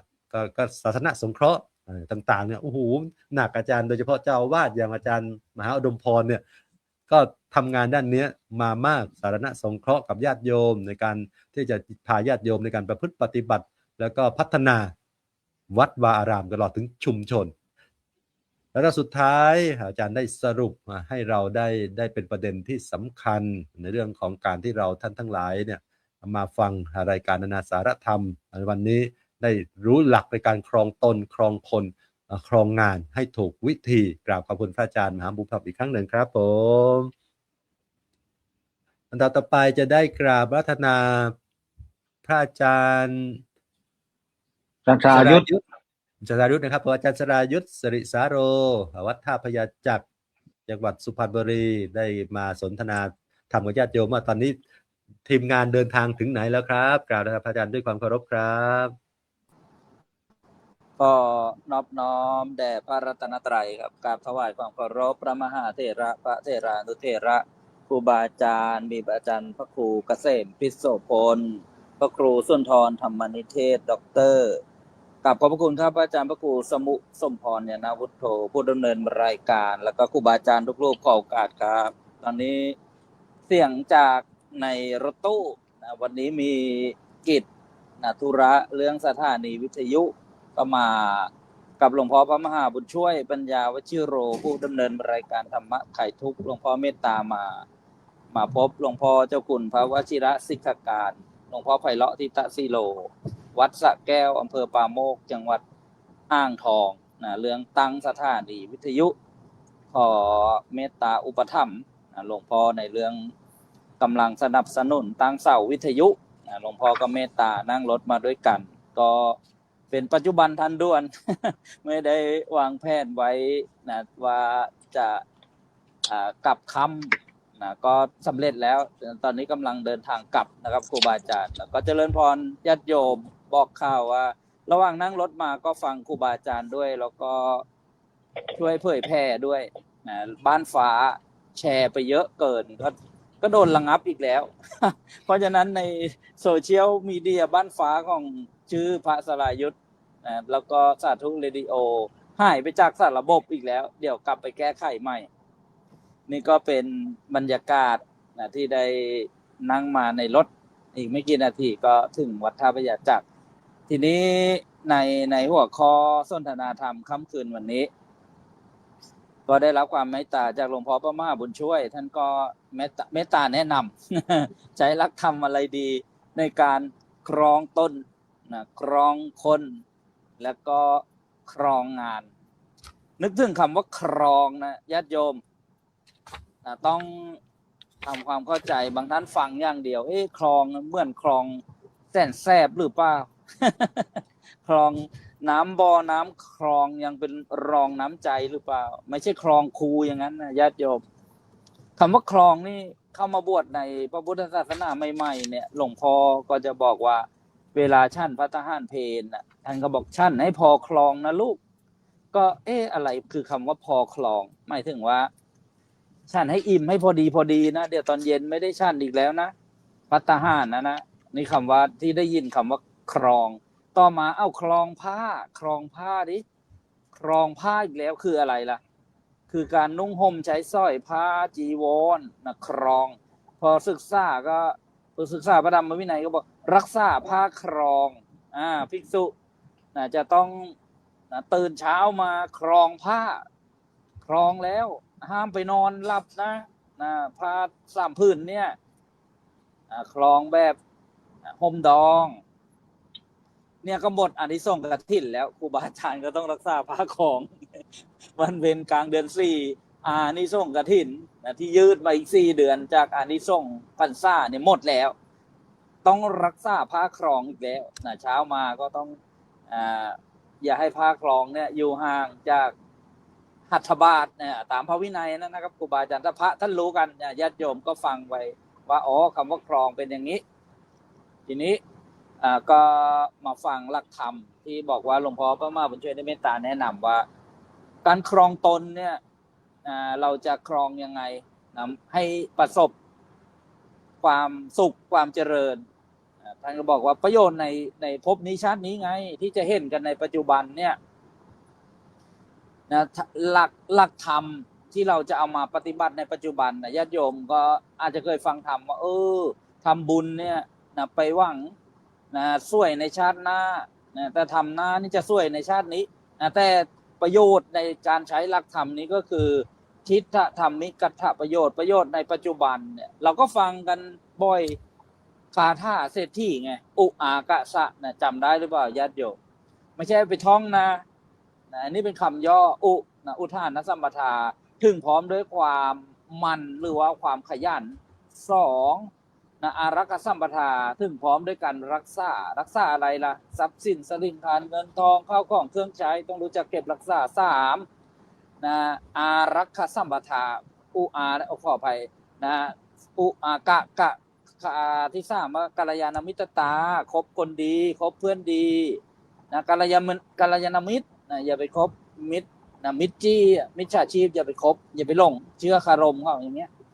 คือคบเพื่อนดีก็จะนำแต่สิ่งดีๆมาสู่ชีวิตเหมือนยี่ห้อเครื่องใช้ไฟฟ้ายี่ห้อหนึ่งเขาบอกว่านำสิ่งดีๆมาสู่ชีวิตต่อมาก็สมานัตตาการเลี้ยงตนให้พอเหมาะพอสมรายได้รายจ่าย ว่าได้เท่าไหร่ควรจะใช้เท่าไหร่รู้จักแบ่งรู้จักทำบัญชีรู้จักการบริหารอันนี้เรียกว่าการครองตนนะบางคนนี่ถ้าครองไม่ดีเดือดร้อนบางคนครองตนดีอุอากะสะขยันห้ารักษาไว้คบเพื่อนดีเลี้ยงชีวิตเหมาะสมก็สร้างเหนือสร้างตัวสร้างตนขึ้นมาได้ดูบางคนนะมาจากต่างชาติต่างแผ่นดินต่างประเทศใช่ไหมเสื้อพื้นม่อนใบใช่ไหมเดี๋ยวนี้มาเป็นเจ้าสัวอาเซียมีโอ้มากมายธุรกิจนะ10,000 ล้านแสนล้านนี่เรียกว่าครองตนต่อมาหัวข้อนะครองคนนี่จะครองยังไงพูดได้เต็มก็เรียกว่าปกครองคนด้วยหลักธรรมอะไรดีเนาะหลักธรรมหลวงพ่อพระมหาบุญช่วยบอกว่าก็สร้างคหะวัตถุ4ไงเล่าคือธรรมที่เป็นเครื่องยึดเหนี่ยวจิตใจกันก็ได้โอบอ้อมอารีวจีไพเราะสงเคราะห์บริวารตนวางตนพอดีมีอะไรบ้าง4อย่างก็คือว่าทานการให้เนี่ยทานะบารมีการให้เนี่ยผู้ให้ย่อมเป็นที่รักทนะมโนปิโยโหติให้สิ่งของเครื่องใช้ให้สินจ้างรางวัลให้เขาพักผ่อนให้เขาได้รับการศึกษาให้ของรสชาติแปลกๆให้สวัสดิการอะไรอย่างเงี้ยนะเวลาปกครองคนไม่ใช่ไปใช้เขาเยี่ยงทาสคนไม่ใช่หุ่นยนต์ ที่จะให้ตากแดดทั้งวันใช่ไหมไม่ใช่คนไม่ใช่หุ่นยนต์แต่เขามีจิตมีใจมีเนื้อมีหนังมีหิ้วมีร้อนอย่างเงี้ยต้องรู้จักทานการให้ต้องก็ต้องพูดจาไพเราะปิยวาจาเหมือนนิทานชาดกเรื่องที่ว่ามีพระโพธิสัตว์เอาวัวไปแข่งเนี่ยไม่พอพูดไม่ดีหมดกำลังจิตกำลังใจเลยก็มีเรื่องย่อๆอย่างนั้นต้องพูดดีวจีไพเราะเนี่ยนะเรียกว่าปิยวาจาปิยะเนี่ยแปลว่าที่รักวาจาก็คำพูดวาจาอันเป็นที่รักทำให้เป็นที่รักเขาก็เรียกว่าอัปรี อัปริยะแปลว่าไม่เป็นที่รักต่อมาอัตถจริยาก็คือบำเพ็ญตนให้เป็นประโยชน์สาระประโยชน์ของตนเกิดมาแล้วทำประโยชน์ให้กับสังคมแวดล้อมหรือปัจจุบันเราก็นิยมกันจิตอาสาเห็นไหมเนี่ยทำตนให้เป็นประโยชน์ต่อโลกใบนี้ต่อสังคมสิ่งแวดล้อมต่อมาก็สมานตตาก็คือสิ่งที่ปฏิบัติมาทั้ง3ข้อทำให้สม่ำเสมออย่าทำอะไรเป็นไฟไหม้ฟางอะไรเริ่มต้นยิ่งใหญ่พอเริ่มไปเลิกลากันไปไม่สม่ำไม่เสมอต้นไม่เสมอปลายอันนี้เรียกว่าหลักการครองตนทานปิยวาจาอัตถจริยาสมานตตาต่อมาครองงานงานคือสิ่งที่เราจะต้องทำงานเนี่ยนะถ้าไม่มีงานนี่จะเป็นยังไงล่ะก็ไม่มีเงินดิไม่มีปัจจัยที่จะมายังชีพเมื่อไม่มีเงินล่ะใครๆก็ไม่อยากคบมหาสมาคมลำบากก็เรียกว่าเป็นคนจนต่อมาเรานึกถึงหลักธรรมอะไรหลวงพ่อพระมหาบุญช่วยบอกว่าก็อิทธิบาท4ไงฉันทะวิริยะจิตตะวิมังสาทางไปสู่ความสำเร็จอิทธิในความสำเร็จบาทคือบาทะคือทางก็ได้เท้าก็ได้4อย่างฉันทะรักงานขยันทำจำมั่นพินิจฉันทะมีความพอใจในงานที่ทำถ้าไม่มีงานที่พอใจงานที่รักก็ต้องรักในงานที่ทำก็คือทำตามหน้าที่วิริยะขยันมั่นเพียรเกียรติขานมันเป็นมลทินเป็นไม่เป็นมงคลผลเกียรติขานเนี่ยนะแล้วก็จำมั่นไม่หลงไม่ลืมรักงานขยันทำจำมั่นแล้วก็ต้องมั่นพินิจด้วยวิมังสาตรวจตาดูสำเร็จหรือไม่สำเร็จอย่างไรเหมือนนักวิทยาศาสตร์บางคนทดลองบางสิ่งบางอย่างไป99อย่างแล้วเขาบอกบางคนอาจจะว่าไม่เห็นอะไรไม่ได้อะไรแต่เขาก็ ได้แล้วได้รู้ว่าไอ้สิ่งที่ทำมา99ครั้งนั้นน่ะอย่าไปทำซ้ำนี่เขาเรียกว่ามันพินิจเรียกว่าฉันทะวิริยะจิตตะวิมังสานะก็นะเป็นหลักธรรมนะในการครองงานเพราะฉะนั้นในหัวข้อสนทนาธรรมค่ำคืนวันนี้ครองตนนะก็ประโยชน์ในปัจจุบันอุอากาสะนะรักษาให้ได้ประพฤติได้ครองคนสังคหะวัตถุสี่อบอ้อมอารีวจีไพเราะสงเคราะห์บริวารวางตนพอเหมาะสมหรือว่าสงเคราะห์เอื้อเฟื้อเนี่ยวางตนพอเสมอต้นเสมอปลายแล้วก็ครองงานอิทธิบาทสี่ฉันทะวิริยะจิตตะวิมังสารักงานขยันทำจำมั่นมันพินิจในสาระธรรมค่ำคืนวันนี้บรรยากาศเหมือนเมื่อคืนอีกแล้วญาติโยม เดินทางแต่ก็ไม่ไกลวันนี้ไม่ไกลจากสุพรรณไปจังหวัดอ่างทองก็ซึ่งอยู่ติดต่อกันก็กราบขอบพระคุณครูบาอาจารย์ทุกรูปนะครับที่เมตตาเข้าร่วมรายการแล้วก็ขออภัยในความขัดข้องบางอย่างบางประการกับครูบาอาจารย์กราบขอบพระคุณพระอาจารย์พระครูสมบูรณ์ผู้ดำเนินรายการครับคืนวันนี้เจริญพรอนุโมทนาบุญญาติโยมทุกท่านนะขอถวายโอกาสแด่ท่านผู้ดำเนินรายการขอบพระคุณครับสาธุครับกราบขอบคุณอาจารย์สรายุทธสิริสาโรวัดท่าพระยาจากจังหวัดสุพรรณบุรีครั้งหนึ่งครับผมโอ้โหด้วยความเมตตาของพระอาจารย์สรายุทธและทีมงานตอนนี้ท่านทำภารกิจเสร็จเรียบร้อยจากไป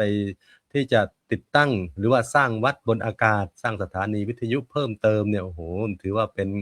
งานที่พระอาจารย์ท่านทุ่มเทมาตลอดระยะเวลาหลายปีเนี่ยแต่ที่สำคัญตอนนี้ท่านบอกเมื่อกี้รู้สึกกับ Facebook อะไรนะบ้านฟ้าของท่านเนี่ยโดนระงับอีกว่างั้นคุณโยมไม่สามารถที่จะแชร์ได้อีกเพราะว่า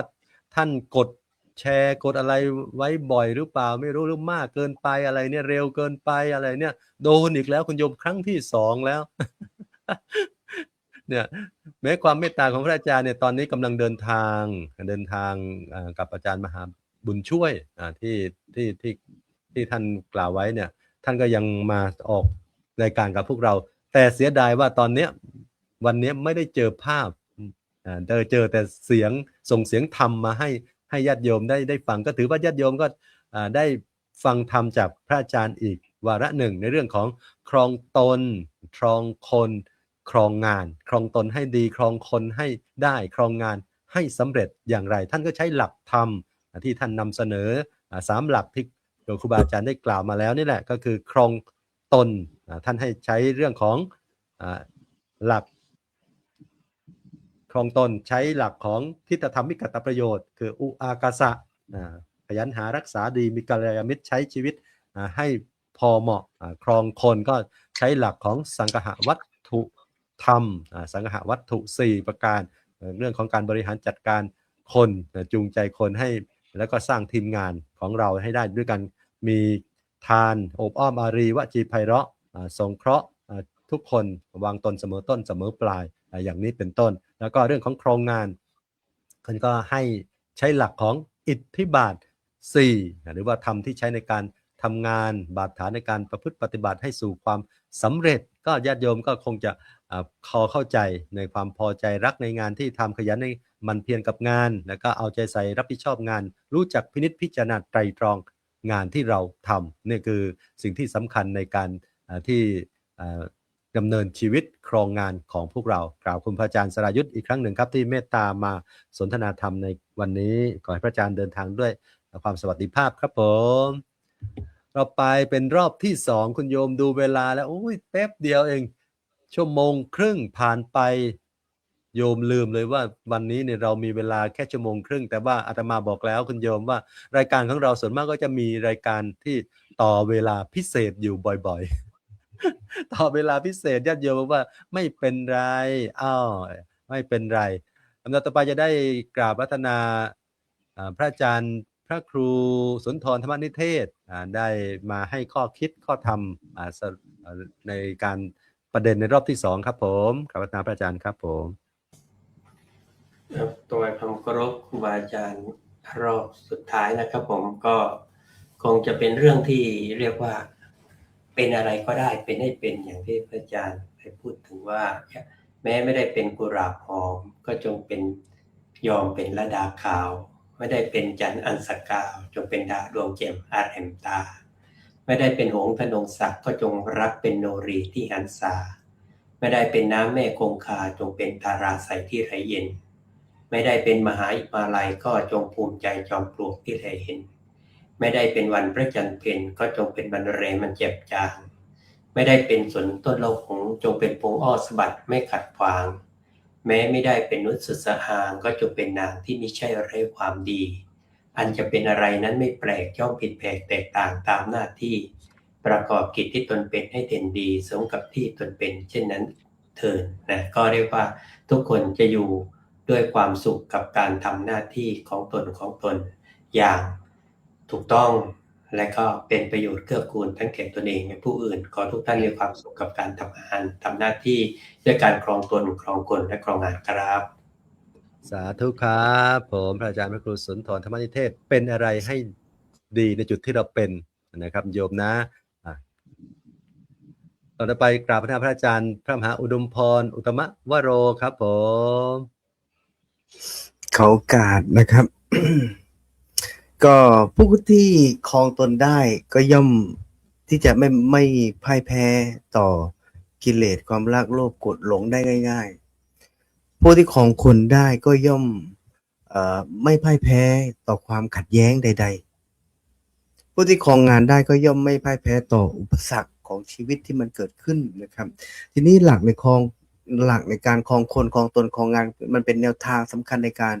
พัฒนาคุณภาพชีวิตของมนุษย์ทุกคนให้มันเป็นบุคคลเป็นมนุษย์ที่สมบูรณ์แบบทั้งในด้านคุณธรรมความสัมพันธ์ของสังคมและก็ความรับผิดชอบต่อหน้าที่การงานการครองตนเนี่ยมันเป็นรากฐานของการพัฒนาชีวิตการครองคนเป็นศิลปะแห่งการอยู่ร่วมกันการครองงานก็เป็นหน้าที่ของการสร้างสรรค์ประโยชน์ต่อส่วนรวมต่อสังคมนะฮะหากพวกเราทุกคนนะครับหรือว่าคนใดคนหนึ่งในสังคมนี้สามารถนำหลักธรรมทั้ง3ประการเนี่ยเอาไปใช้ในการดำเนินชีวิตก็ย่อมทำให้เกิดค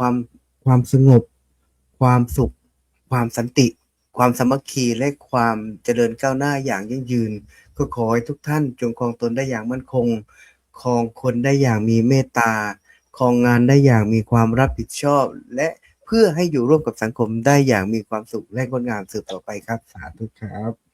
สาธุครับขอบคุณพระอาจารย์มหาอุดมพรอุตมะวโรครับผม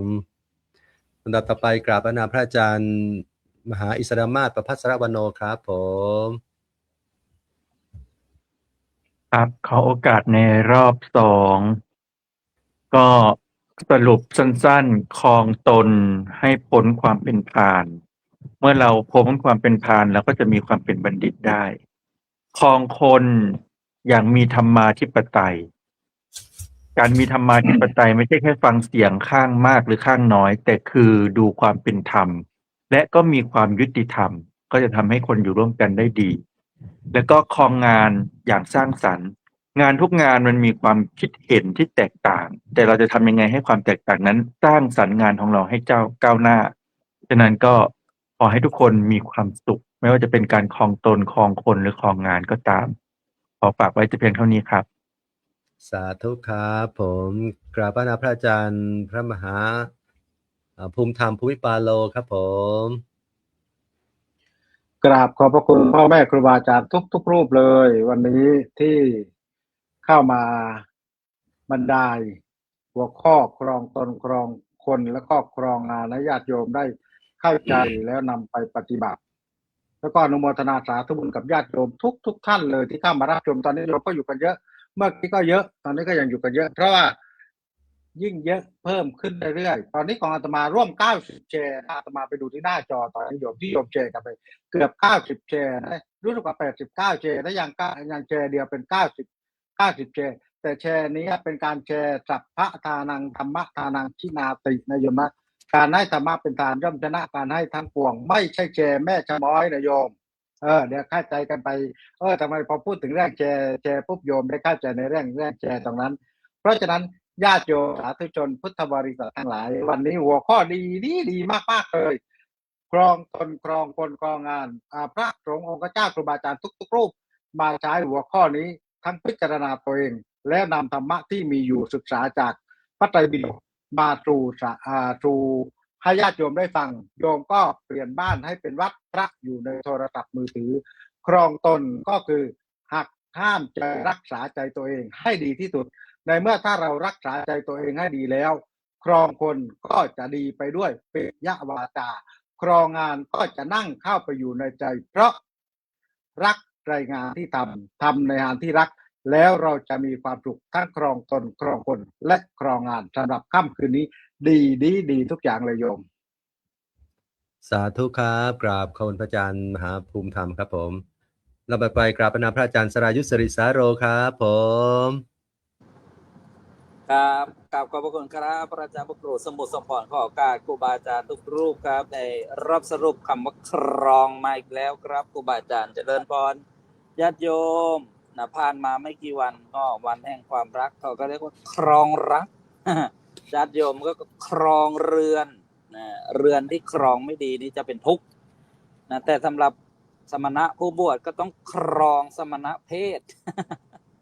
ครองนี่ก็การประคับประคองก็ได้การควบคุมการดูแลสติสัมปชัญญะก็ดีหลักธรรมก็ดีที่ได้นำมาสนทนากันแต่เราไม่ต้องไปอยากไปครองโลกหรอกนะแต่ครองโลกแต่ครองตัวเองนี่แหละญาติโยมครองตัวเองให้อยู่ในศีลในธรรมมีอะไรก็ไม่ดีเท่ามีธรรมะเพราะฉะนั้นค่ำคืนวันนี้ก็ฝากไว้ปกินนักกะ กราบขอบพระคุณครับครูบาอาจารย์เจริญพรญาติโยม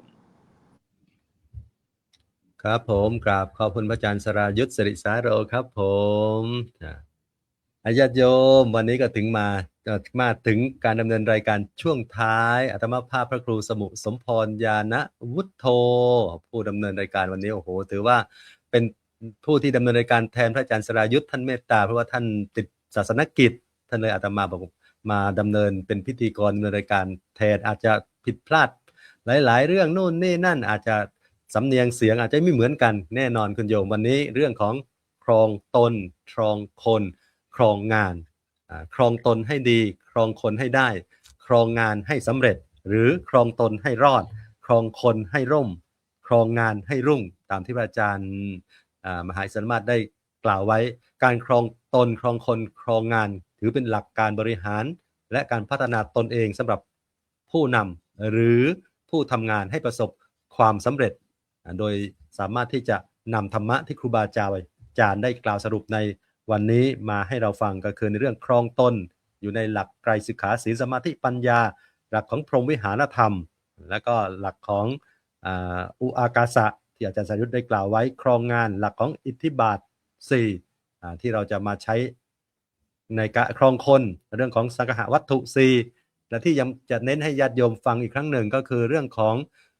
อคติ4ให้เว้นของเรื่องอคติความลำเอียงด้วยคือเวลาในการจะไปครองคนเนี่ยในการลำเอียงต่างๆเนี่ยหรือทางไม่ควรที่จะดำเนินให้เป็นหลักการ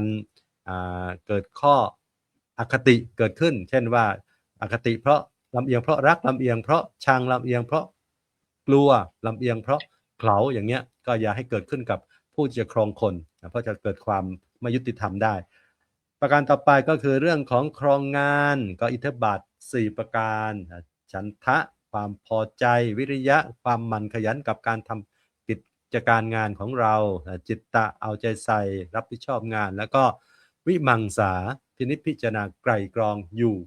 บ่อยๆนางหลับธรรมที่ครูบาอาจารย์ได้สนทนาธรรมในวันนี้มาประยุกต์ใช้ในชีวิตของเราจะครองตนครองคนครองงานด้วยดีให้ได้แล้วก็ให้สำเร็จในชีวิตของเรากับผมพระครูสมุสมพรญาณวุฒโธผู้ดำเนินรายการวันนี้ถ้ามีข้อบกพร่องผิดพลาดประการใดกราบขออภัยครูบาอาจารย์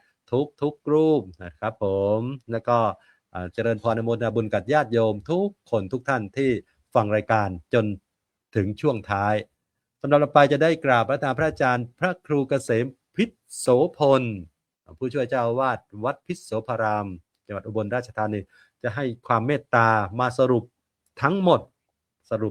ดในเรื่องของโครงตนโครงคนโครงงานและจะได้กล่าวปิดรายการเป็นระดับต่อไปกราบพระอาจารย์ด้วยความเคารพครับผม ถ้าใจไร้ศรัทธาธรรมะก็ไร้ค่าเอวังโหตุเอวังโหตุขอให้ผู้ฟังทุกท่านทุกคนสุขกายสุขใจนอนหลับฝันดีสู่ขู่สู่คนขอเจริญพรปิดการสนทนาธรรม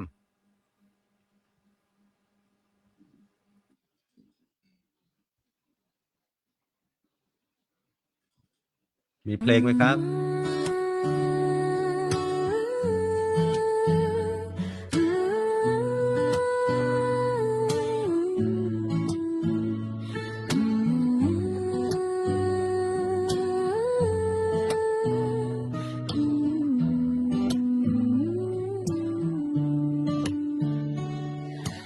เสียงคำส่งตามสายลอยกลางนภาเบาสบายเข้าหัวใจเปิดฟังเมื่อไรก็เหมือนได้พักใจนั่งยิ้มเบาๆรายการนั้นนะสาระธรรมดีสุขสันต์เพลิดเพลินธรรมศึกษาทุกนาทีความสุขความเมตตาแบ่งปันถึงกันทุกทีให้พุทธศาสนิกชนโดยทั่วกันเจริญสุขเจอตรงคำจุนโลกนี้คำสอนเก่าเล่าใหม่ใช้ได้จริงในวันนี้ทุกเรื่องราวทุกหนักก็เบาลงเบาเมื่อเปิดใจฟังแล้วลองทำดูขอให้คุณผู้ฟังทุกท่านสุขสมปรารถนาทั่วกันทุกคนยิ่งฟังยิ่งเพิ่มกุศลให้แสงธรรมส่องใจไปถึงบ้านคุณ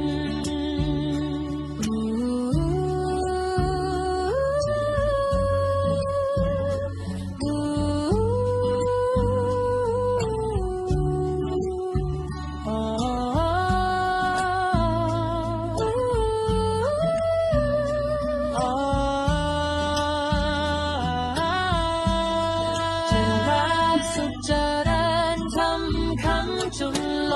กนี้ขอให้คุณผู้ฟังทุกท่านสุขสมปรารถนาทั่วกันทุกคนยิ่งฟังยิ่งเพิ่มกุศลให้แสงธรรมส่องใจไปถึงบ้าน